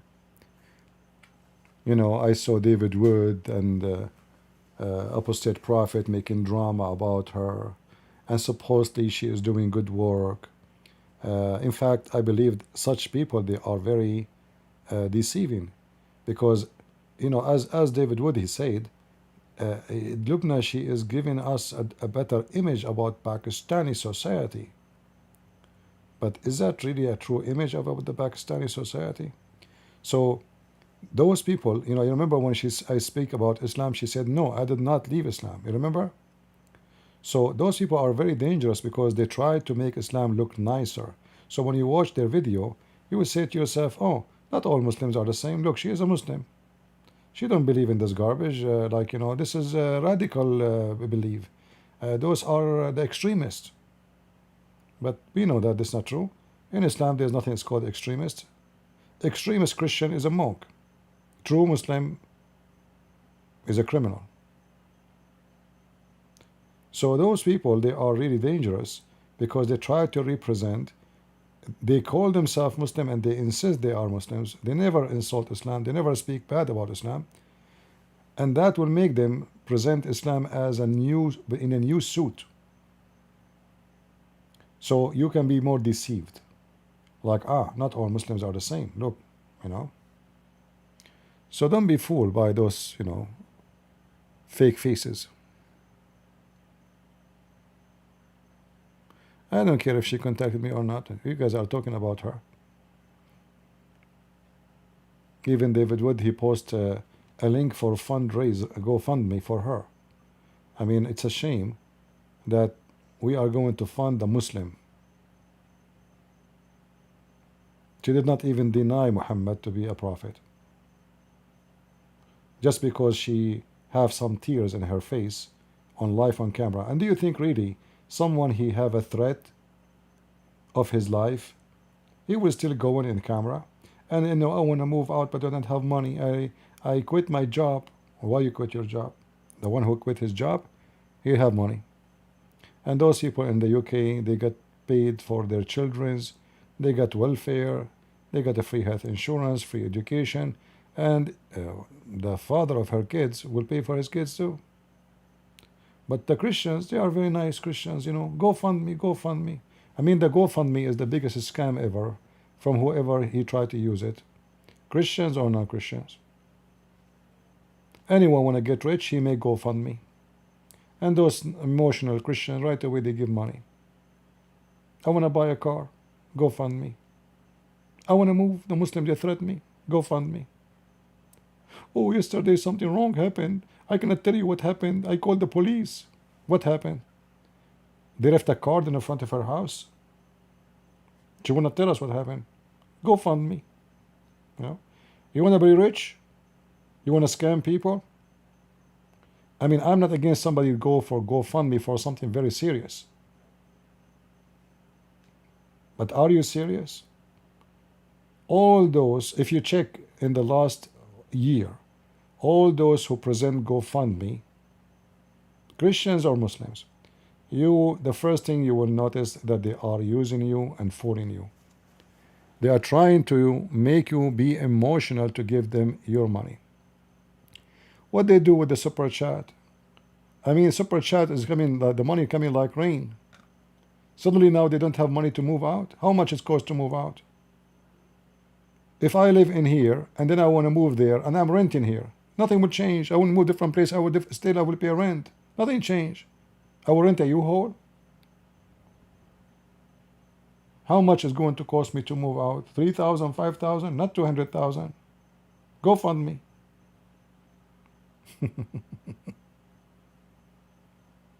Yeah, and you know, people are very emotional and very naive, and you know, and the whole idea, you know, of this GoFundMe, I will use my publicity because I become a public figure. So many, they will be moved to support me, and if I am not decent, I will use that publicity to move their money from their pocket to my pocket by moving their emotion, making them feel guilty if they did not give me something.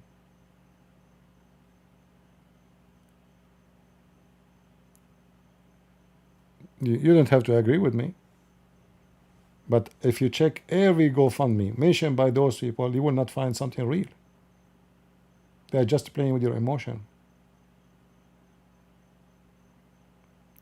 I assure you, they make it from YouTube alone at least $500,000 a year. At least. From commercial, from super chat, and not to mention Patreon. In the top of that, they go GoFundMe. So they become millionaire and you are a poor. It's not their fault.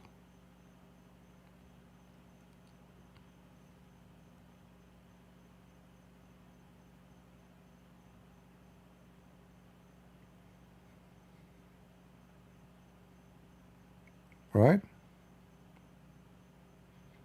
It's not their fault, it's your fault.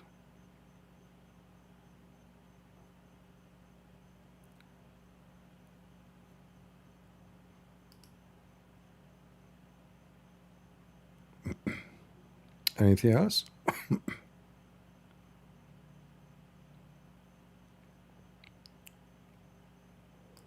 And you know, it doesn't matter how much you warn people, still they will give money. You know, people, they have good heart. Not because they are bad. No, this is not because they are actually, they are good people. They, you know, you move them, you move their emotion, and you make them feel guilty. Oh, this guy, he needs our support. You know, we should support him. So because you have a good heart, not because you are a bad person. This is not happening because you are a bad person. This is happening because you are a good person. Because you are a good person, the good inside you is allowing them to use your good against you. So they abuse you and they take your money.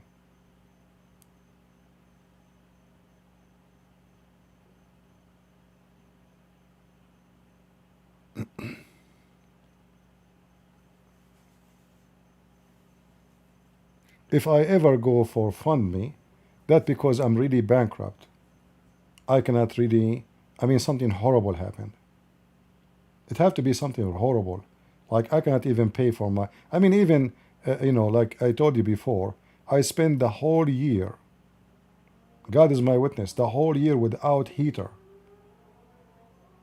And you know, the temperature go to minus 17, minus 18 centigrade. One night, all the pipes in my house, they start boom, boom, boom. I thought the Muslims attacking me, throwing grenade. I was asleep, it was like, you know, nighttime, and then suddenly, boom. What happened? It sounded like a real grenade. It was the pipe explode. 1 year, and I go live every day. My fingers are shaking, they are blue, even the tip of my fingers are blue. God is my witness. I never mentioned to anybody that I cannot fix my heater. If, in fact, the heater was fine. The company, they block my gas because they said there's a leak and they will not let my gas run to my heater. In the beginning, we thought it's the heater have a problem. It turned to be there's a leak, and the leak is inside the house. It's not the company mistake, supposedly. So they said we will not connect your gas line unless you fix the plumbing, the gas line. And that is a big project because you have to destroy walls, the ceiling, you know, the pipe go through the ceiling all the way to the, I don't have the money. I never mentioned once what I'm going through the whole year. Otherwise, I can go and say, guys, I'm sure one of you can pay for my heater fix. One of you, one donation. I'm very sure that one of you will be happy to do it. Not 10, no need for 10. I never mention it. So imagine how urgent it is. You know, in such a cold, when you turn this electric heater, they are useless. They don't do anything. They don't feel anything, you know. The only heat can be useful either gas or wood. And I don't have a chimney. I don't have any. So nothing will heat your house except gas.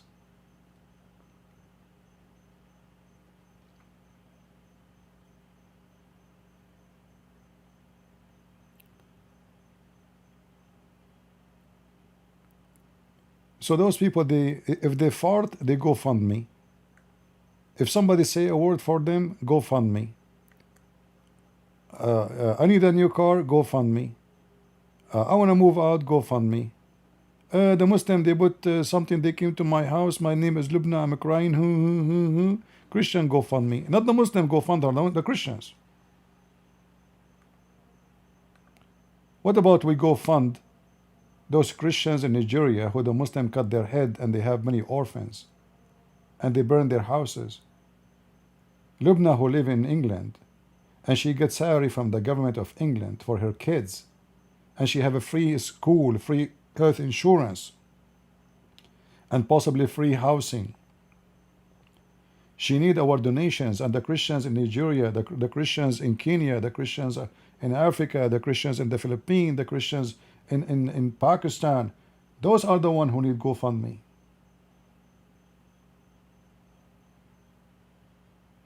We give our money to the rich. The one who have nice studio behind them, microphone, fancy chairs, fancy tables. I mean, the money they pay for their show accessories is enough a salary for somebody in Pakistan for 3 months.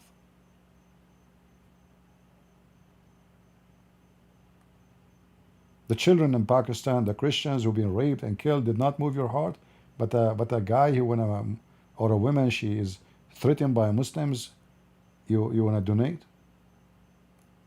That said, there's nobody need money in this world, real children's.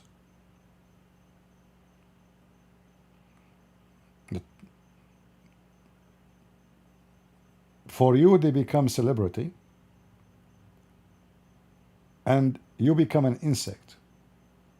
An insect, they are attached to fake lights, which is even sometimes a fire. So you could get closer, and then fire will burn you. The insect think that this is a light, but it's a fire. They will never stop using excuses to come with the reason to go from time to time with GoFundMe. If I go GoFundMe 3-5 times, I will make more than $1 million. Each time they GoFundMe 130, 150, 250 in 24 hours. We are talking about $250,000 in less than 24 hours.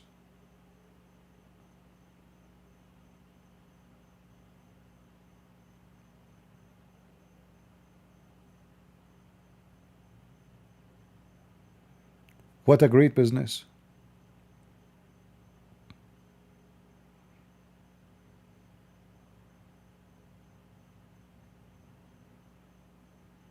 So if you have extra money and you do not know how to spend it, go find the Christians in Pakistan. Christian churches need your help, your support.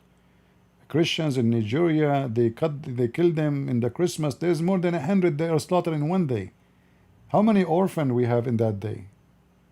What about we see how we can support those Christians there? Those are the one need fund me. Who's going to feed those children? Who is going to send them to school? What will happen to them now? They will work in prostitution, drugs. They are worried about people who live in the West. They have nice houses, fancy cars, and yet they want to go fund me.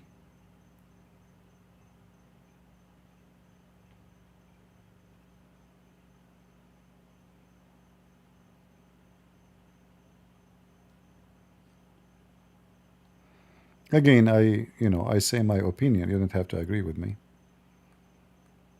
All right? You do as you wish. It's your money. I just received a message from one of you. He says, I'm willing to support you financially, and he said to me, I am a computer programmer. I said, thank you, brother. I don't want anything from you. I don't know if he's listening.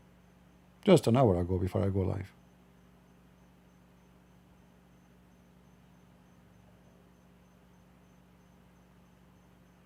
I will not say his name. Hello, Crusader. I am a computer programmer, without saying from where. I want to know how I can help take the gospel to the world. You really inspire me, and now I'm ready to help in any way. You want, be in it, programming or financial support to spread the gospel. Thank you, and thank God, and God give you strength and continue to blessing you in the mighty name of Jesus. Wonderful person. My answer, thank you, brother, for your care. I need nothing from you. I'm sure the Lord will give you the best idea to be, I meant to say, like, to get your tools to do what you think is best. God bless you. He answered back, may the Lord our God give you joy and fulfillment. He offered support, he offered finance. I said, nothing, I don't want nothing from you. Nothing.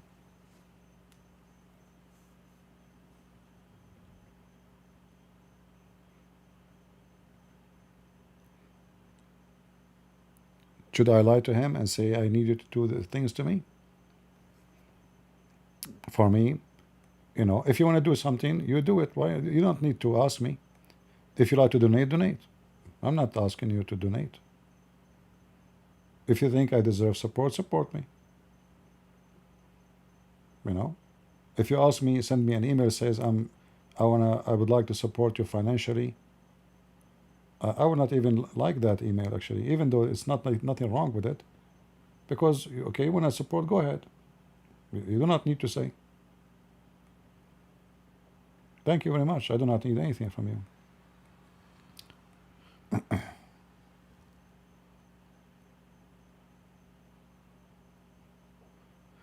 Yeah, we want the videos to spread and to become more reviewed. But I don't know what to do actually. I mean, I try to make them short. Still, they have low view. And the funny is, you guys, you take my video, you put it in your channel, you have 10 times more view than me. It's very funny. Like if we look at for videos or my Muslim debate, like even the one in last week, and we look for them in websites or channels other than my channels, you will find that they have, like my video have 20,000, they have 50, 60, 70.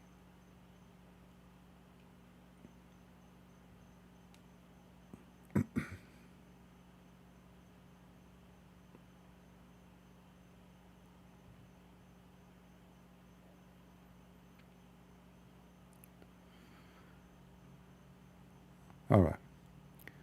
Somebody's saying I'm a terrible person. Okay. You can say as you wish.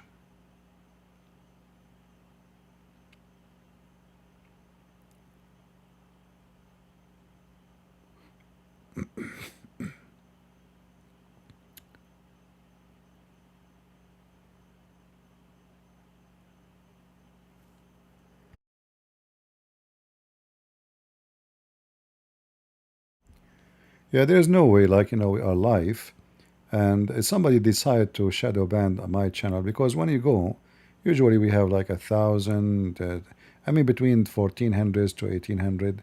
This is the average. But lately there is something fishy is happening.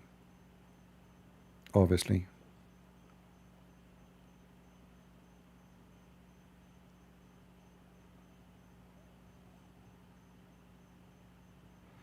Yeah, I understand.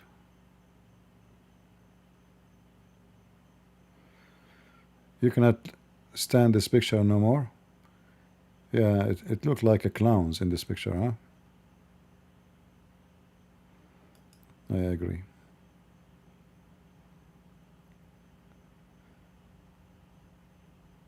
We will put something nicer. Something will encourage you to go to heaven. All right? What about this?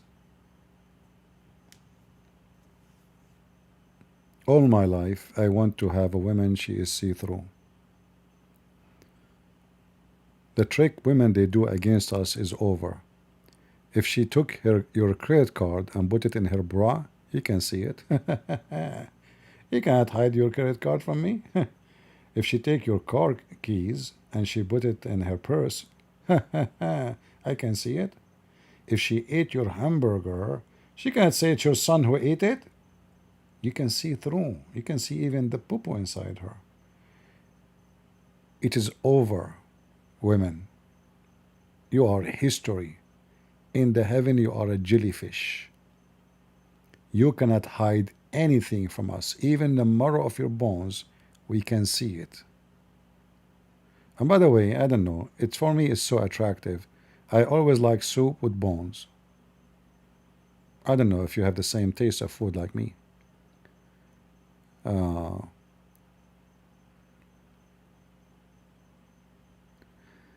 Do you think Christopher the Pharaoh is the real Mahdi or Abdul Hashim? First of all, there is no real Mahdi for any of them to be the Mahdi. Mahdi is a fiction name, never exists and will never exist. Like, which one is the real Mahdi? That is funny. You will notice that Muhammad is copying Jesus. Like he said, there is a 12 Mahdi, right? Who is the one who have a 12 disciple? Jesus, right? So it's a counterfeit story of Jesus.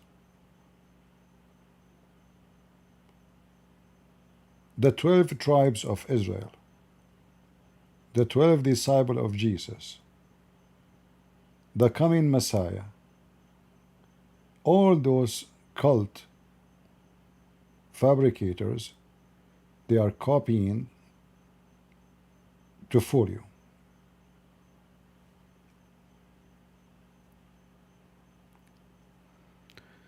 I don't know if this I hope that this picture is not tempting for the males in the chat. I hope you will behave yourself. Muslim, don't touch yourself. I know you. All right? This is the Crown Prince of Saudi Arabia.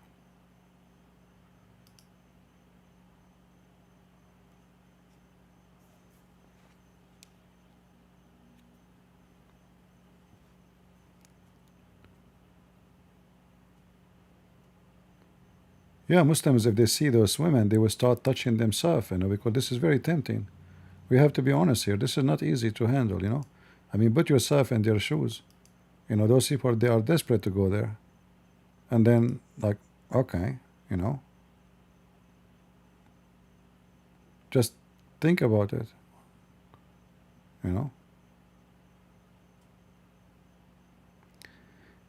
You are a complicated guy. Please be nice to those reaching support. Who is the one reaching support? The GoFundMe guys? Those are not reaching support, my friend. They are reaching your pocket. So why they have Patreon and why they have super chats? All this money they make from there is not enough.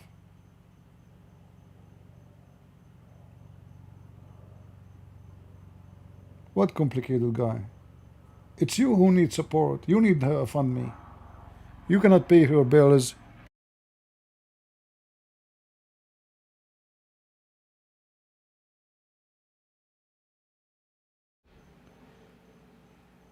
You have a family. You have.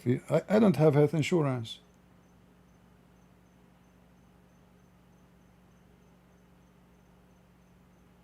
Why I'm not paying for health insurance? I'm trying to save some money. Like we get older, maybe you have a little security for the future. Otherwise, it's better to have health insurance. It's not like it's not a brainer, but it's expensive.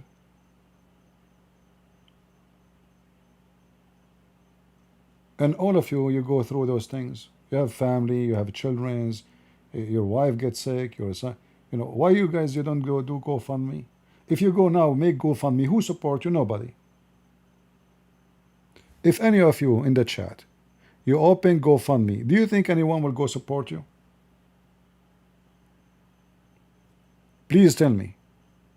If any of you in the chat open now GoFundMe, who of those people will support you? Nobody. Do you know why? Because you are not famous. People, they are not supporting those who they need. They are supporting someone, he become famous and he play with their emotion.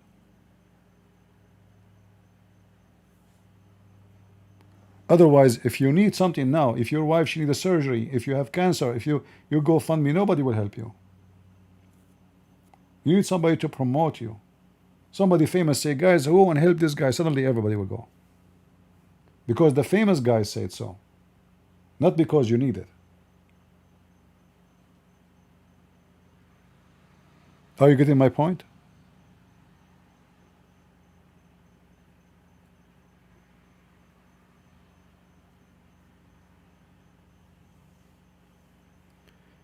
Nader Ahmed, this guy is just a stupid idiot. What debater? This guy is a debater.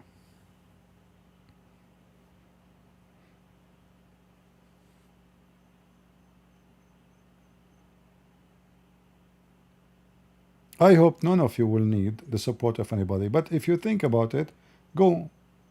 Give it a try. Go fund me. You will wait 24 hours, 2 days, 3 days, 4 days. Nobody donate to you. Nobody. Even maybe you are the best man, need help. Or women. Because you are not the famous guy. If Andrew Tate, with all the hundreds of millions of dollars, he say go fund me, people will go fund him. Trump himself, he keep asking people for donation. I mean, this guy, he owns airplanes. He owns cities. You cannot afford to stay in his tower for one night. He need your donation. And you give him donation. Something weird, with the mind of people. Am I wrong? Is it true that people give donation to Donald Trump? He just get an airplane, it costs $400 million. And then you cannot get his hat for free. You have to pay for it a lot of money. And the hat is made in China. Make it China great again. But people pay because people, emotion movement, oh, we need to support him, let us donate, Where is his money?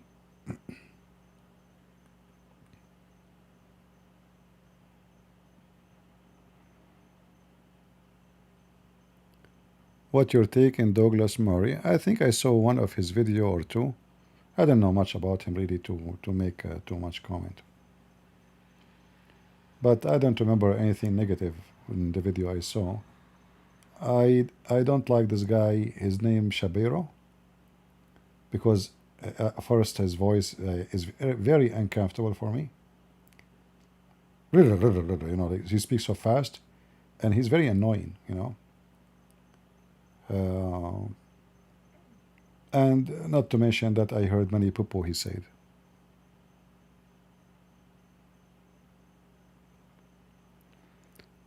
Guys, am I tempting you too much? I will change. I will change the picture for you because I noticed some of you are being tempted. Okay. This is AI made. Very beautiful, actually. You can print it and put it in your room. What is my favorite thing to do?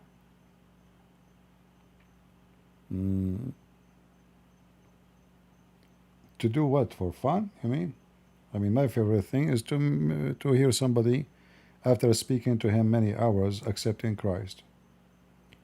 That is my favorite.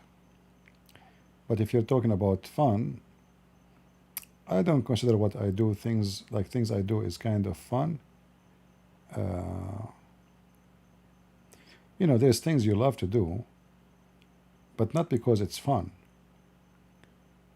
but because you feel you are doing something beneficial, like have a benefit. So I like, I like trees, I like outdoor activities, farming. Same time I like hunting, I like all kind of activities. But I love plants. I find that God glory, really appear in trees. It is magnificent. It doesn't matter what the plant is.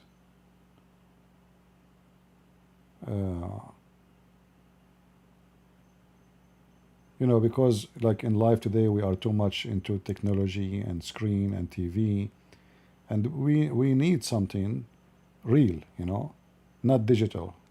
I mean, even the images we see is digital. So trees is extremely beautiful. If you look at the leaves of any kind of a tree, it's an amazing design. If you look at the flowers, if you look even at the like a little tiny plant in the ground, like there's some roses or flowers in the size of your fingertip, so small. If you zoom in, you will see how beautiful they are. So you decide really what is your joy and how your joy will be. I love looking at the cloud in the sky. They are so beautifully designed. The construct between the color of the sky and the cloud, the water, the rain. I mean, God is amazing. And if you teach your eyes how to taste the beauty, you have to teach your eyes how to taste it, because many of us, we see things but we don't see the beauty, and because we take things for granted. But if you teach your eyes how to enjoy the beauty, how to see the details, you will be amazed and you will become a better believer. Hiking and walking, yeah, I do. I used to do a lot of hiking before, but since I don't have a group to go with, I don't do that no more. Before like we used to go church hiking, you know.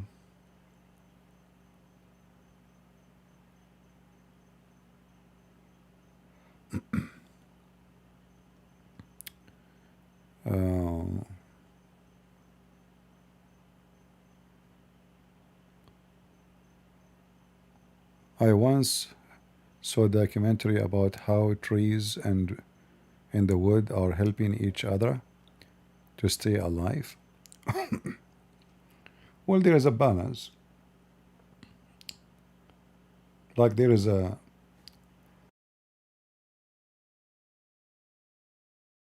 sorry, I mute the microphone so I can cough.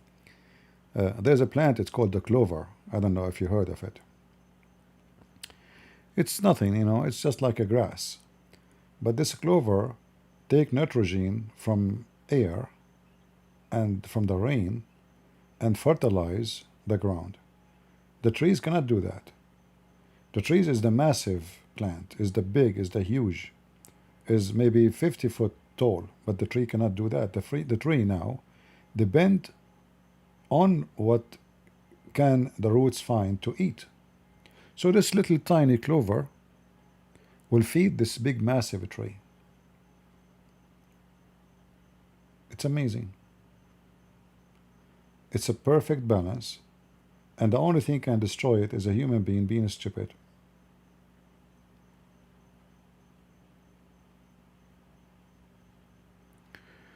We give value after we lose something. True. Human beings don't appreciate what he have until he lose it. Like you have your teeth all your life, until one day your teeth is in pain. Oh man, what happened? And then you take them, and then you start talking like Zakir Naik. Christian Prince, first of all, I have to say to you, you are a big fat liar, and I'm going to get you busted. And then you spit all over, and then you pay a lot of money to go and fix it, so people will not, you know, look at you in bad way. So your teeth is in your mouth all your life. You never appreciate them. You never felt about them. Same as your eyes. You don't know what eyes mean until you become blind. You don't know how lucky you are to be able to see. You don't know how lucky you are to be able to walk until you see somebody in a wheelchair. This is why I said to you, you have to teach your eyes how to see details of things around you.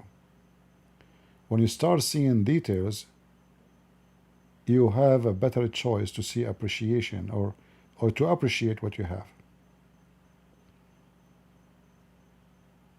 Yeah.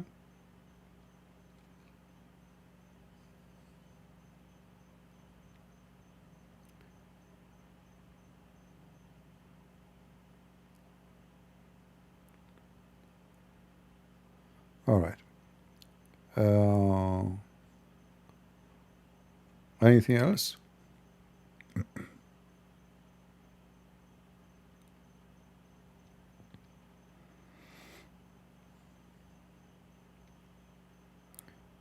No, these days I hike, but I go and hike on Muhammad, you know.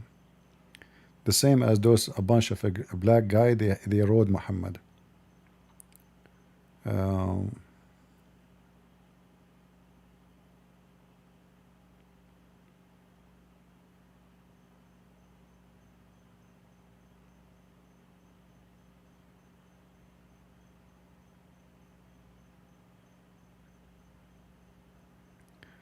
I personally think that Dr. Edip, this guy, he debated me supposedly, and he ran in the half of the debate. Go watch it. In ABN TV. The one who became the caliphate after Rashad Khalifa.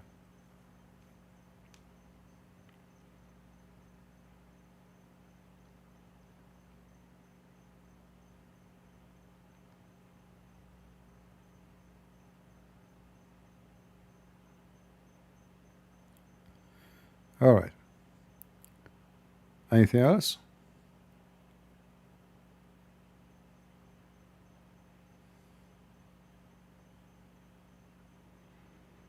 When you say a smart, I never saw a smart Muslim.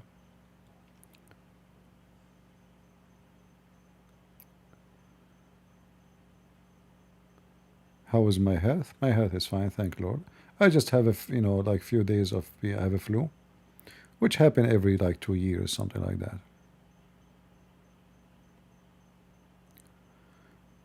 which is the best way to witness to Muslim? You cannot, because he's blind. So the first thing before you witness to a Muslim, you have to make him see. Otherwise, you cannot witness to a blind.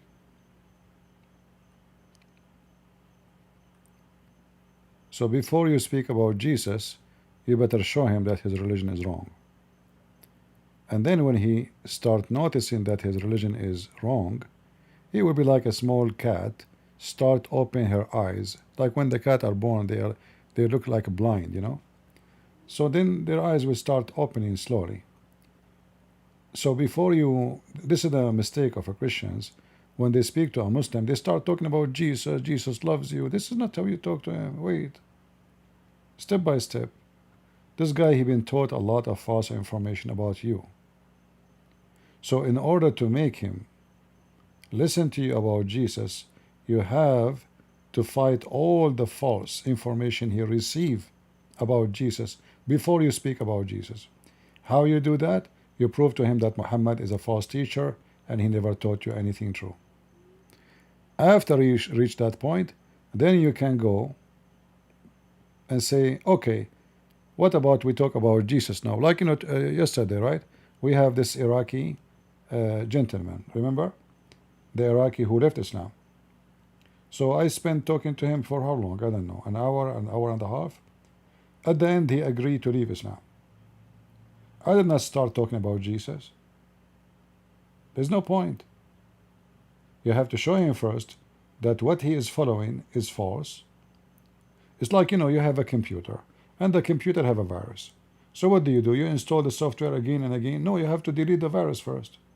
You have to format the computer. Otherwise, installing the software again will not solve the problems. The virus is still there. So you have to get rid of the virus before you deliver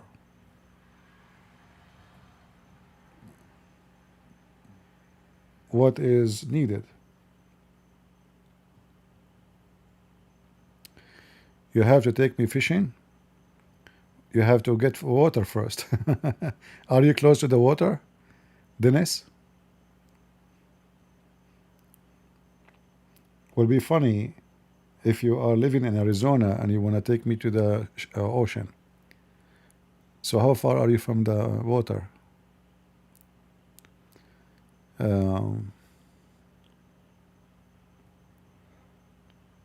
Thank you anyway for inviting me.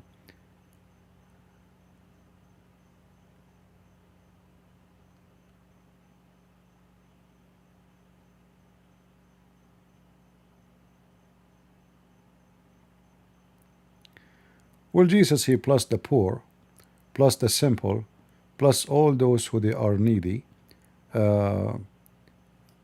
because simply, you know, Jesus is not talking only about a state of economy or a state of like a social position. He's speaking about a state of a spiritual and social position. So people, they look down at people who they are simple. In fact, people will bully you if you are simple. They will make fun of you. If you are poor, people will look down at you. So the Messiah, he delivered the message for those people that you are blessed, you are not cursed. Being poor is not a curse of God on you.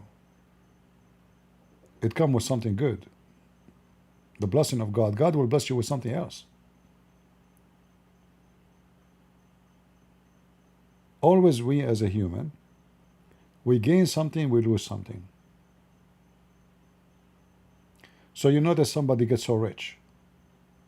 Most likely he will become arrogant, proud, and far from God. For sure, not everybody, but mostly. Because the second I become rich, I have more, let us say, temptation coming to me. Because now with my money, I can do things I cannot do when I was poor. Women, they will be fighting over me. Not because I'm good looking or handsome or lovely, no, but because I have money. I will receive call from everybody. Even the cousin who don't call you for a century because now you are rich, he will call you.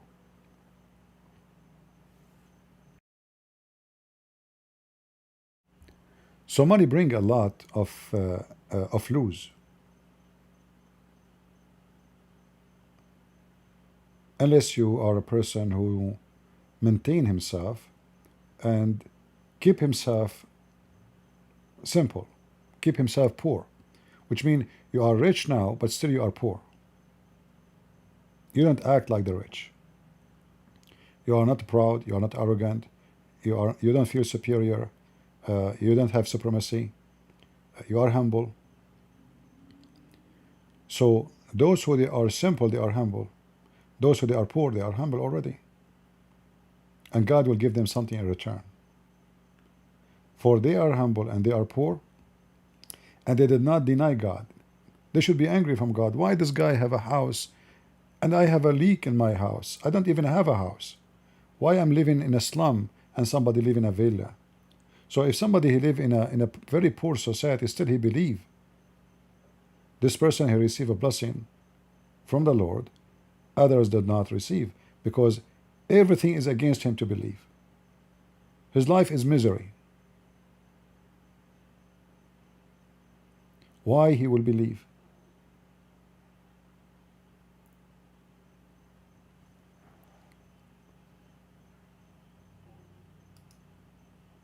In other way, you are a true Christian when you are under the test. And you will be tested either way. When you are poor, when you are healthy, when you are sick, and when you are rich.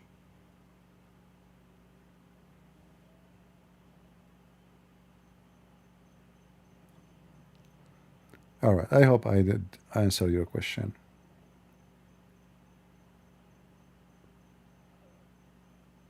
Again, I know I give you my answer. I know as I understand. The Bible is a very beautiful book. It's simple. Does Jesus love wicked people? No. And we have tons of verses in the Bible says no. God don't love the wicked. This is why the Lord says, I mean, we say that every time I go live, right? Peace for those who love peace, and no peace for the wicked, the Lord said. What peace mean? What the word peace present? When we say the Lord says peace to you, the Lord, he love you. You're protected. You are the good ones. And the word good here is relative to the human, not to God. So you have peace between you and the Lord. That means you are not in the side of the wicked. If you are a wicked, there is no peace between you and the Lord, because you are the evil in this earth. So God loves to save you, but God don't love the wicked. And I know some priests, they will say to you, no, God love everybody. That's not true. The Bible says, for God loved the world, he sent his only begotten son, right? They will say to you, okay, it says he loved the world, and the world full of wickedness. No. God loved the world in the meaning, he sent his son to save mankind, not to love their wickedness. And all the teaching of Jesus is about warning you against your wickedness. So Jesus, he came to save you from the wickedness, not the opposite. He don't take you with your wickedness. You have to leave. You carry your cross or you carry your wickedness. What you want? Which one? You cannot carry the cross and you have wickedness with you. You see, a minute ago we speak about the poor is blessed. Why? Because simply he should be upset for his being poor. He have less. He's not giving what others been given. Maybe he's the lowest in society. In food, in clothing, in housing, in everything. Yet he believe. So the one who carried the cross, he's blessed. But the cross comes with pain. So he chose to carry pain over party, wickedness. The one who carries his cross, will enter the kingdom of the Lord, and the one who carry his wickedness, he will go to where the wicked people will be. That is hell. So if somebody says to you, God love everybody, it's true and false. God love everyone to be saved, but don't love everybody with his wickedness. Jesus says, I came for the sick, not for the healthy. But doesn't mean that he come to the sick because he loved their sickness. He come to the sick to save them from their sickness. The same as the doctor come to you to give you medicine so you can be healed. But if you refuse to be healed,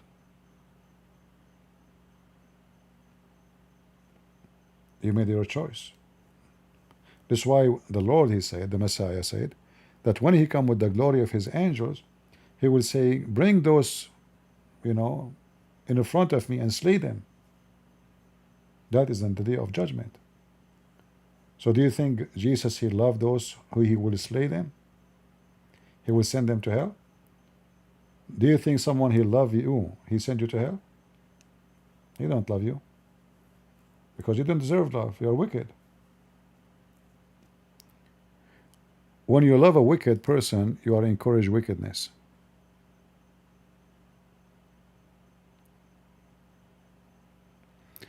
Thank you, Ahmed, for the advice. And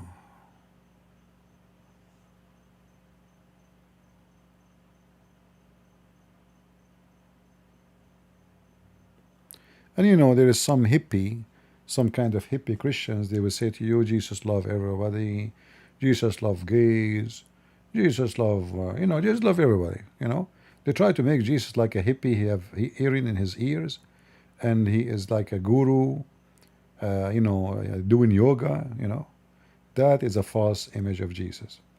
Jesus, he flipped tables around the temple, in the outskirt of the temple, not even in the temple. Just because they are buying and selling close to the temple, he flipped their tables. You made the house of my father a bazaar.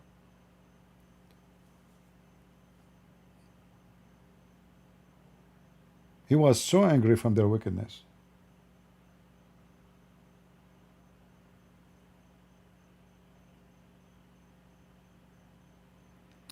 Thank you, Dennis. Well, it's far, my friend. San Diego is very far.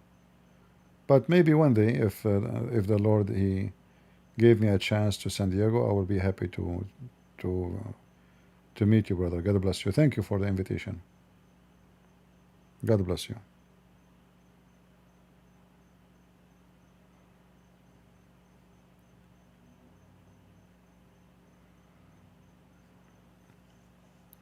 All right. Anything else? What is your advice for those of us feeling discouraged and worn out? I get discouraged every day.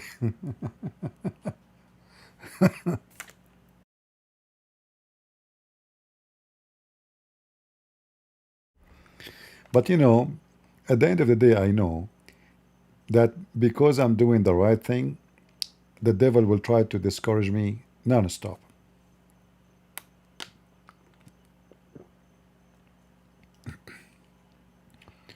So I say to you, discourage is an act of surrender. I will give you an example. When I decide to go and speak against Islam, like now my English is way better than before.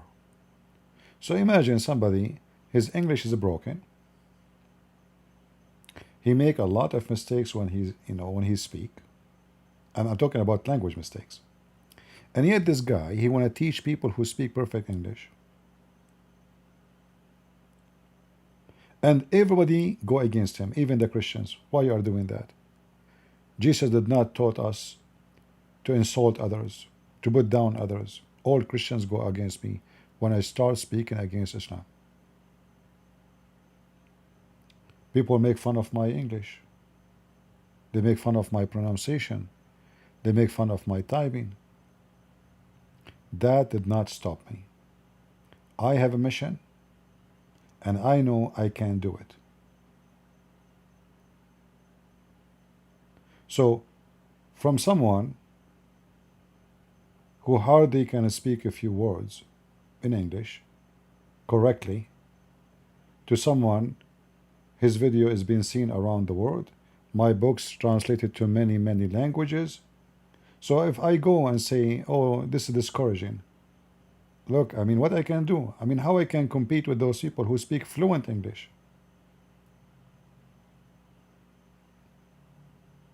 How I can be there? How I can be even a competition? So if I think about it or thought about it in such a way, I surrender, and then I became a loser. But I never did. So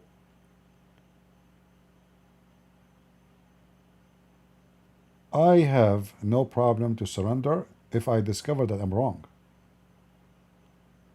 You know what I mean? Like, that's it. Obviously, I'm wrong. You know, like, I'm not going to repeat the same mistake. But if I know and I'm sure that I'm doing the right thing, and then I surrender, that means I surrender the right to do the wrong. I decide to switch from doing the right thing to do the wrong thing. So, discourage is a decision you make.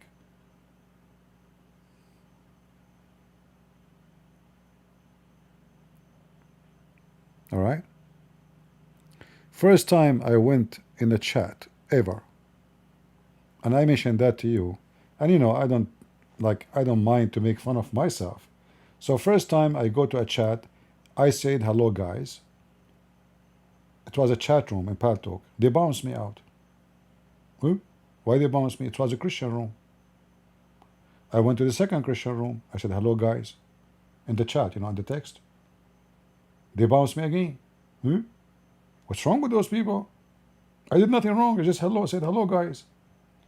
And then after a couple of time, I learned that I am saying hello gays, not hello guys.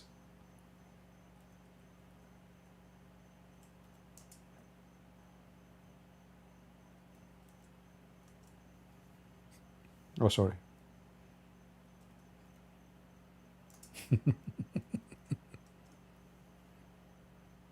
I go from a chat room to chat room, and I'm saying to them what? Hello gays. And they are Christian chat room. I'm not going to chat room normal. I'm going just to Christian chat rooms. Hello gays. But this is not what in my mind. I'm saying hello guys, you know. And I felt so upset. I mean, what's wrong with those people?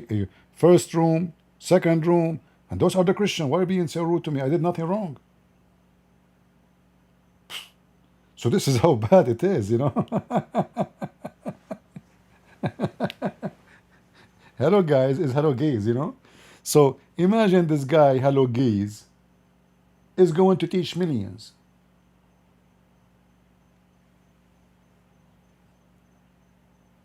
Isn't this is funny? Embarrassing? But you see, when you are, you know, you are confident about your knowledge. Okay, I know that I have, my English is very weak. I'm improving myself. I'm learning. Not the same as anything in life. But what I have, nobody have. Maybe my English is weak, but not my Arabic. Maybe my English weak, but my knowledge about Islam is undefeatable. So I know that what I have is a treasure many they will seek to have. They wish to have. So what is my weakness? Not speaking good English? That will be fixed. No problem. So you have to be confident, strong, consistent.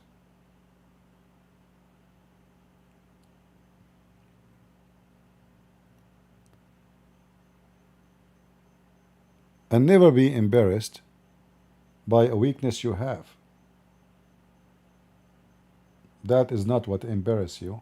What is embarrassing is to be strong and stupid, strong and foolish.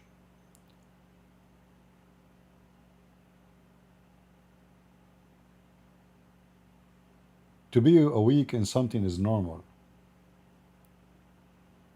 very normal. There is nobody speak all the languages. Nobody.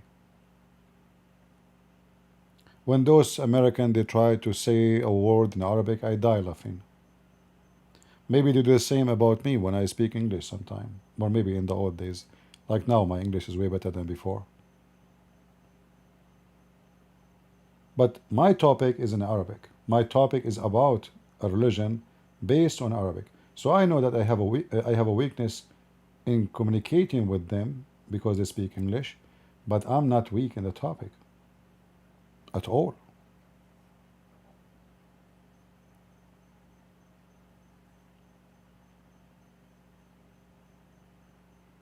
So either you surrender, you say, okay, I cannot do it. People will laugh at me. This is embarrassing. I'm not going to do that no more. Or you say, you know what? So what? My English is weak. Okay, I will improve it. What a big deal. It's just a language.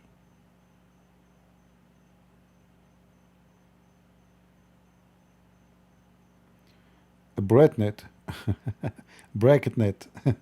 I don't like to say it correctly, actually, to be honest with you. Like, there is many words in English I hate. Like, basil. Like what? Basil. I mean, they could not find a better word for this basil. Basil. You feel like you want to vomit when you hear the word.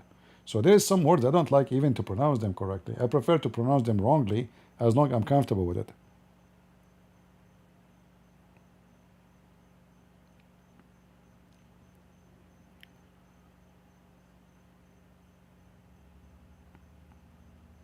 Yeah, like, there's some words actually, I don't know. I mean, there's some words in English are very weird. you know? I remember actually I was doing my master degree and I have a teacher. He is from, I think originally he's from China. He's a professor in nuclear. Hold on. Yeah, I have two incidents actually. Both teachers, anyway. One of them, he asked me a question. I did not understand a word of what he said. When Chinese, they speak English and they are not like born in the state, this is not in English. This is a Chinese. I have no idea. So I'm used to learn, like I can understand someone is an American asking me a question, but someone he is a Chinese asking me in English, I have no idea what he was saying. So when he asked me the question, and I could not understand one word of what he said, I gave him the answer of the book, the whole book. Same for the other guy, other teacher. I could not understand a word of what he's saying. And then he said, wow, that's good. That's a perfect answer, even though I did not understand the question. But I said to myself, what he will be asking me about? About the book he teach. Give him what he like.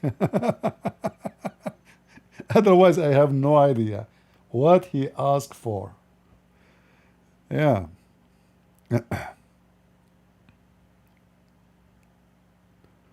What is my native language? Arabic.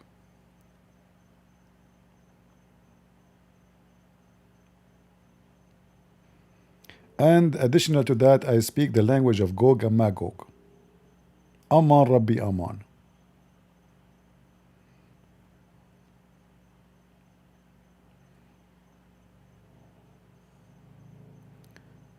All right.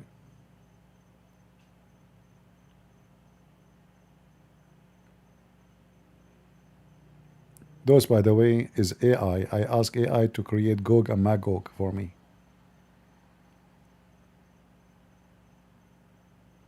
Huh?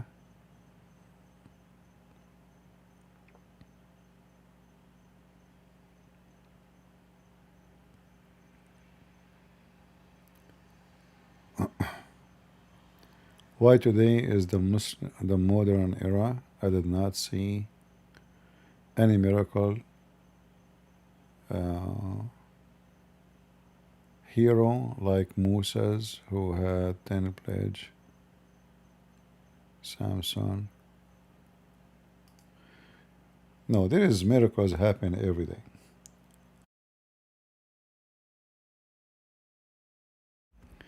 But in a busy world, and this busy world our eyes is focusing in shiny stuff. Like if you look at the news, if you open a program like TikTok, what is the most view? A woman showing her panty, a stupid idiot doing something pranks to somebody. So people interest, they are not looking for the miracle to see it. In order to see the miracle, you have to look for it. You have to see the miracle. You have to be a person who is not busy with something wicked. The world today is full of wickedness, and we don't see that God miracles exist every day. Miracle is not about Moses. Miracle is not about Peter, is not about Paul, is not. Miracle is everything God He gave you. It's a miracle. The bird is a miracle. The flower is a miracle. The food you eat is a miracle. So when you say, how come we don't see miracles like Moses and etc., that, every miracle have a reason to happen. So the nation of Israel, they have, like the nation of Israel, they lived through 1,000 of years, but there's only few names mentioned. Only few names. Why they are mentioned? Because their names have an effect in their history. In our time today, there is a human, they have an effect like those heroes in our history, but nobody speak about them. And actually maybe we don't even know about them, but they are exist. There is people, they were able to spread the Christianity to tens of millions. In India, in Africa. Missionary, nobody speak about them, but everybody busy talking about the Pope, taking picture with the Pope. But the real one who spread the faith and they die for it, nobody talk about them.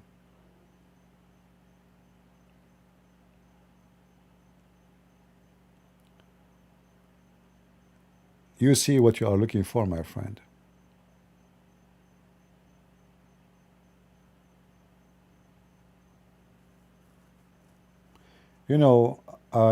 I don't turn light in my room.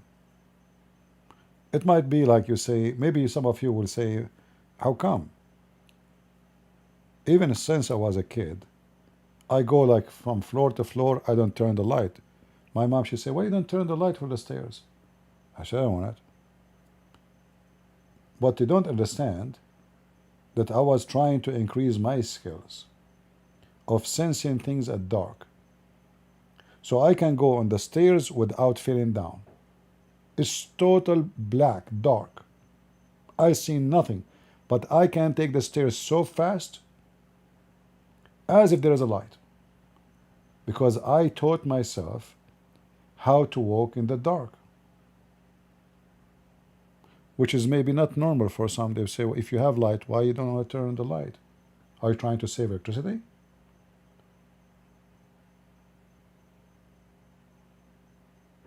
I go second floor, I go grab the pen from the table without light. I know the location, I remember it. So I was teaching my memory how to remember things. Location, steps. So I'm not blind, but I was experiencing how the blind live, how they can increase their senses so they can survive. I don't have to. So it's a miracle that God gave you ability to do things you cannot do. But if you don't want to use the skills that God He gave you, you will never see it. So I learned that God gave a human being ability to see at dark without having eyes. And that based on learning, memorizing your steps, your location, your distance. It is a practice. Will make your memory, your brain function better. So any one of us, all of us, we have gifts of God, and either we ignore it and we throw it in the back of our head and we don't see it, or we try to look for it and use it.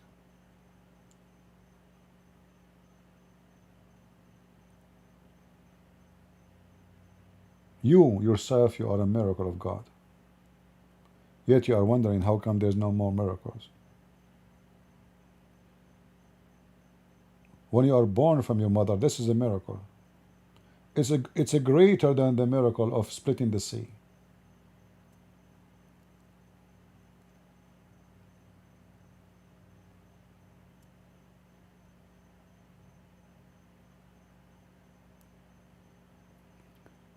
All right. I love the way CP speaks English. I don't speak English, I speak gibberish.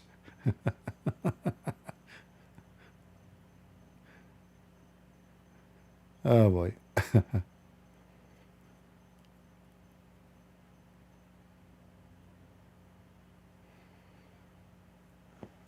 Let us change this picture. Maybe it's not pleasant. I will show you something more attractive.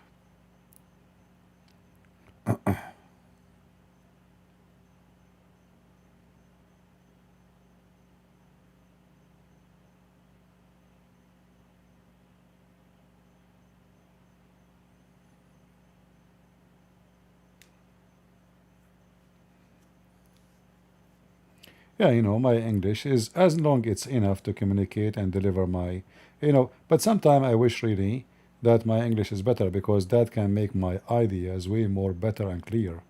But because now I have limited words to use, so I'm short, let us say, of ability to deliver what I wanted to say. Like if I switch to Arabic now, I mean, I will be like 100%, like, when they measure a car, say 200 horses, 300 horses, the engine. So in English, you can say I'm 10 horses compared to myself. In Arabic, I will be 100 times more powerful.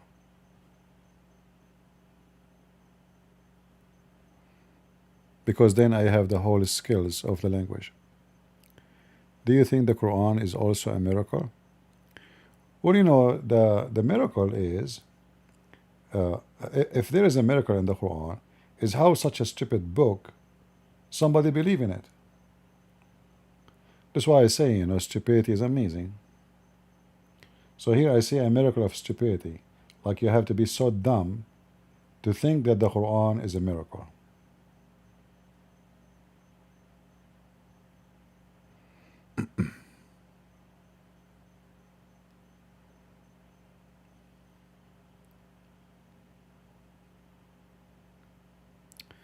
All right. I hope you like the AI goat. This is from a good family. I ask AI to make a good family goat because she will eat the Quran. This is the mother of Muhammad. She is giving birth to him. And according to Muhammad, a light came from her vagina, reached all the way to Damascus. Which is true story. All right? The light went all the way to Damascus from her vagina. It was the first nuclear explosion, and looked like the light went in direction. You see, this is a straight light, like did not spread all over. No, it went to Damascus, not even to Jordan, Amman. No, it crossed over Jordan. Nobody saw it. It landed in Damascus. Yeah, the earth is flat anyway. You see, this AI is crazy, huh?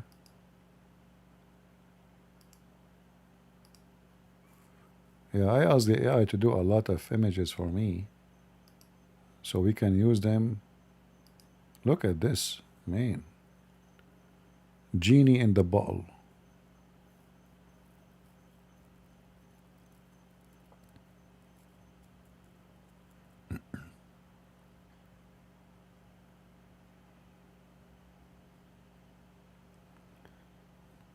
And this is not AI, this is real.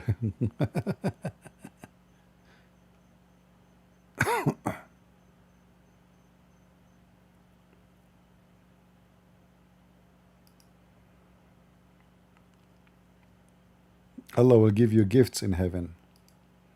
You open your door, you find a box, have women and men in it.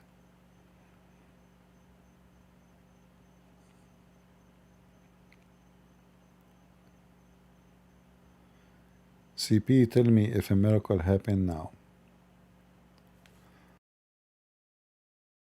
What do you mean?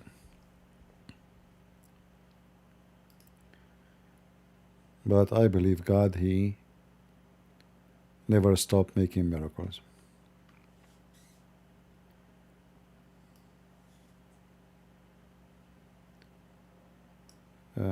Let's see.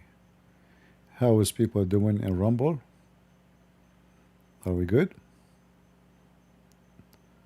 Are we rumbling in Rumble?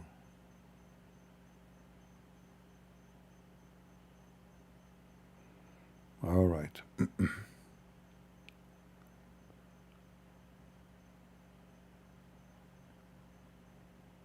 Many rumbling people rumbling together with us. Rumble. Can I find an answer to my question? What is your question? And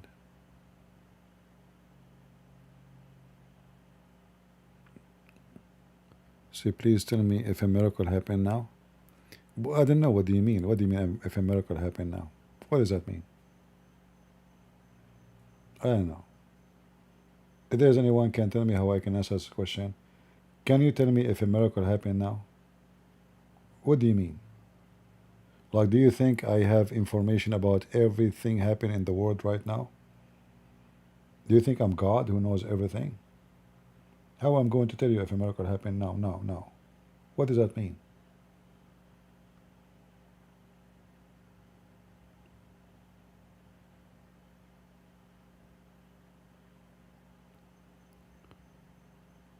What do you think about trade deal with Saudi Arabia? Yeah, nothing wrong with it. You know, you see, holding those vicious countries with the trade deals can keep them in balance because their security and their money in your pocket. So that is good, not bad. You see, when you have an enemy and this enemy who put his money in your pocket, the first thing he will be worried about making you angry and losing the money. So those things will make them behave without war, you know, without going to war with them. Not bad.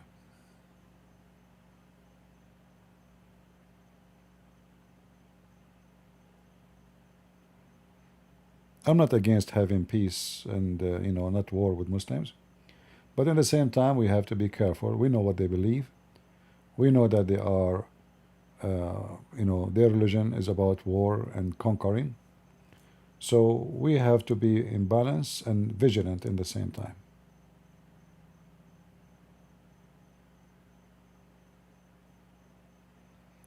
And you know, those kind of honeymoons, those are temporarily. Like now they are praising Trump, etc. But tomorrow Trump will go. You know, the Democrat will come. The Democrat, they are not, you know, they have their agenda, and they will not support anyone don't support their agenda. And then the honeymoon will be over.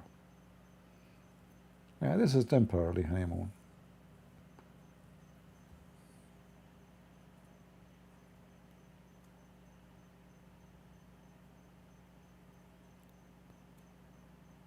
All right.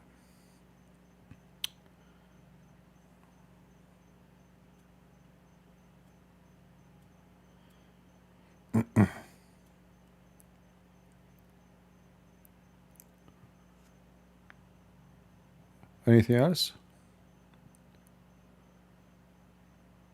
Teach us regarding Muhammad real name. In fact, nobody really know the Muhammad real name. Like, you know, there is a,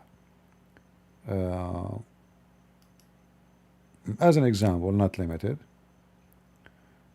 the people of Quraysh, they used to call Muhammad Mudhammam.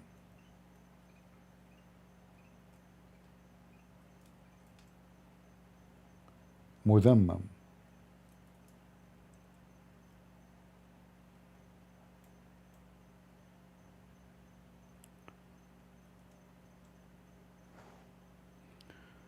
Let me show you on the screen.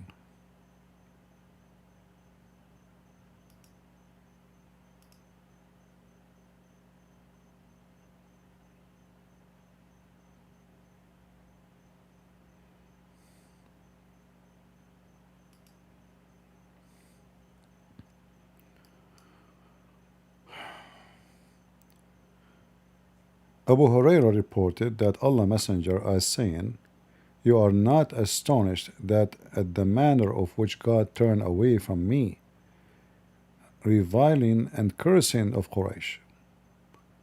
They revile one who blameworthy, mudammam,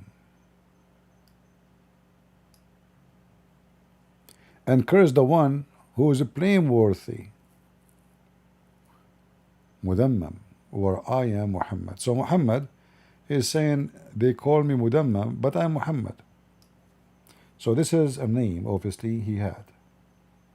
Mudammam is like the someone he is,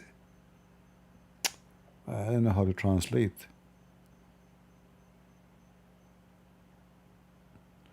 They are translating here that blameworthy. It's close actually, but it's more. It's like somebody is ugly in behavior, like he is really bad, trashy. So, and this is authentic, you know, this is al-Bukhari. And here it says,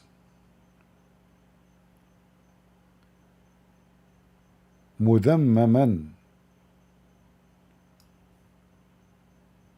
Let us see what Google translated. Yeah, they translate as a blameworthy. It's more than a blameworthy for sure. So obviously, Muhammad is not a real name of this person. He gave himself, or they gave him this name, so to praise him, to, let us say, to erase his previous bad history. Otherwise, the people of Quraysh, his tribe, they call him mudammam.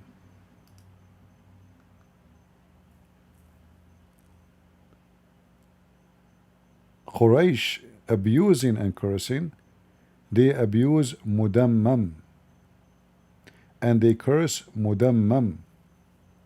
Well, I am Muhammad. And again, this is al-Bukhari. Yeah, you can say Lola, it's come back, you know. Yeah, something very horrible, you know. Maybe scumbag is better. Yeah. And this is telling you who is he in, like the Muslim, they say to Muhammad was considered the trustworthy, the tribe of Quraysh. No, you know, their book says the opposite. This is, look, it's in front of you, and this is Bukhari.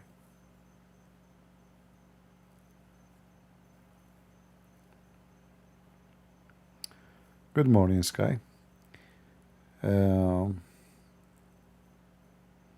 In fact, maybe you will do me a favor from now on. You call him Mudammam. What do you think, guys? Shouldn't we call Muhammad Mudammam?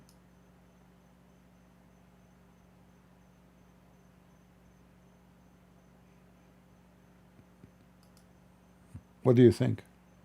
Prophet Mudammam. I mean, this is recorded. We are not making things up. This is what his people call him. His uncle called him Mudammam. His uncle wife called him Mudammam. His cousins call him Mudammam. His family, his tribe, they call him Mudammam. So why would not call him Mudammam? You tell me. Alright? And this is the link if you like to save it to your favorite.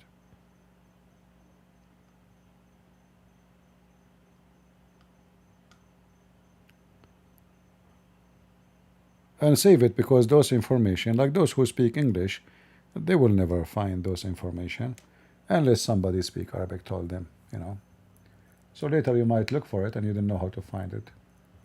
And by the way, anytime you see me showing you something in the screen, just to try to type exactly, freeze the screen like now. Let us say you are watching my video after 10 years. And you don't see the part it says Al-Bukhari 3533. Let us hide it. How you can find it? Simply just type exactly the same. Let us say, I mean, here there's a unique word, Mudammam and curse Mudammam. Type it in Google, you will find it. Exactly, type it the same. All right. And these days, actually, you can search for any image from your phone, you know, and you will find exactly the thing you are looking for. You can take it as an image. All right.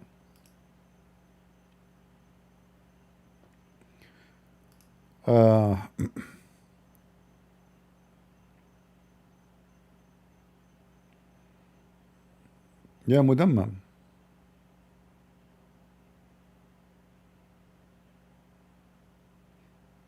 Actually, there's a song, Madam, Madam, Madam. You know, I don't remember. There's a guy.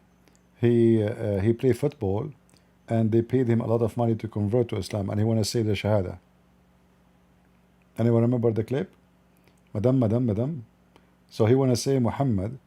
He said Madam, Madam, Madam, Madam, ta ta ta ta ta, Madam, Madam, ta ta ta ta, Madam, Madam. Anyone remember it? He's a Brazilian football player in Saudi Arabia. They paid him a big check to convert to Islam, and now he want to say the Shahada. So he said, say Muhammad. He says Madam, Madam, Madam, Madam. Let me see if I can find it.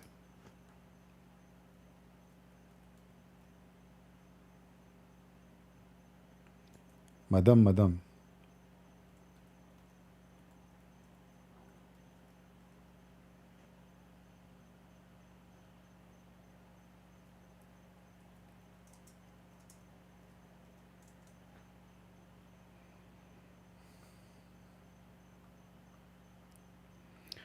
Here we go.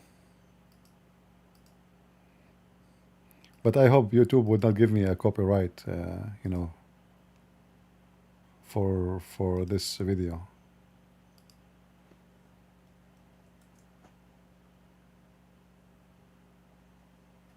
أشهد أن لا إله إلا الله لا إله إلا الله لا إله لها. إلا الله وأشهد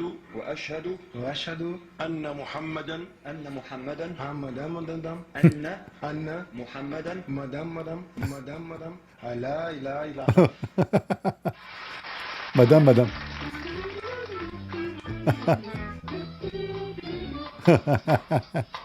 Madam, Madam.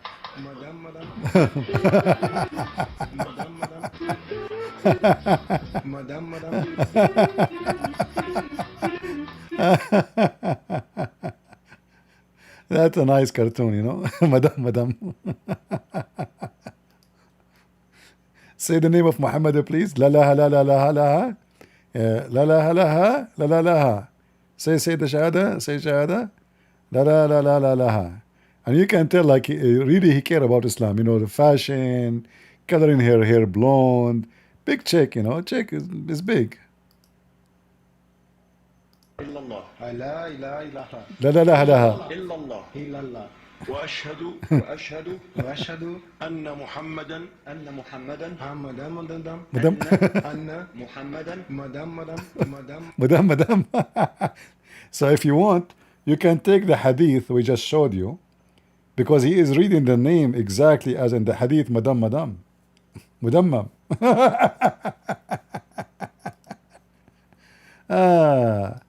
Let me give you the video if you want to download it and share it. Madam, Madam. Dum dum da dum da dum. Madam, Madam. Da da dum da dum. Madam, Madam. Yeah, obviously they do not know anything about Islam. They just give him a check, says Shihab. Madam, Madam. You know? Dum dum da dum da dum. Madam, Madam. Dum dum da dum. Madam, da dum. Lord have mercy. You know, in certain time in Saudi Arabia, there's many Lebanese Christians, they go to work in Saudi Arabia. And, you know, they get a very high payment. Lebanese, when they work in the Gulf, they get really a very, very big salary. So if you are a Lebanese and you are a Christian, they offer you really a lot of money if you convert to Islam. So the news is spread in Lebanon that if you convert to Islam in Saudi Arabia, they give you £1 million, £2 million. You know, depends is your position. At least, we're talking about, like, you know, at least $600,000-$700,000. And this we are talking about long time ago. So what those Christian Lebanese do, they go to Saudi Arabia, they take the Shahada, they take the money, they come back to Lebanon, and they donate some of the money they brought back to the church and build a nice villa and buy a nice business. And he's a Christian in Lebanon. This is something I don't approve, but I mean, they knew that those dummy, they are willing to pay anything just for the sake of converting you to Islam. So you want to buy me? I'm not for sale. They go, they take their money, they build a church, they donate for, and then the Saudi, they notice that, I mean, a lot of Christian Lebanese come in saying Shahada, and they become out of money. I mean, the checks cannot, like the bank has become empty, Every week, like $2-3 million gone out, and Lebanese bring other Lebanese. Like, hey, where do you get the money? You just say Shahada, you go there, and you come back here, you're a Christian, who care, So they go to Saudi Arabia, they take the Shahada, they get $1 million, they go back to Lebanon, they open a big business, he's rich, he have a villa, he donate to the church, and Aman Rabbi Aman. And those stupid Saudi, supposedly Allahu Akbar, we spread Islam in Lebanon. Madam. Madam. If you are from like a poor country, they will give you a few $1,000s, If you are, depend who you are, like what country you are coming from. So if you are from Egypt, the money is little. If you are coming from Somalia, very little. If you are African, very, very little. If you are European, the number is big, Depends where you're coming from. Yeah.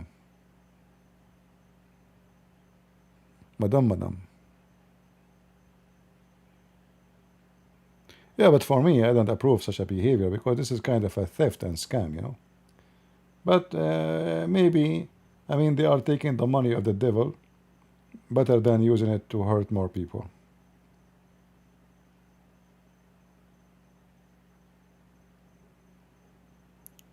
All right, it's time for me to go and say hello to Madam.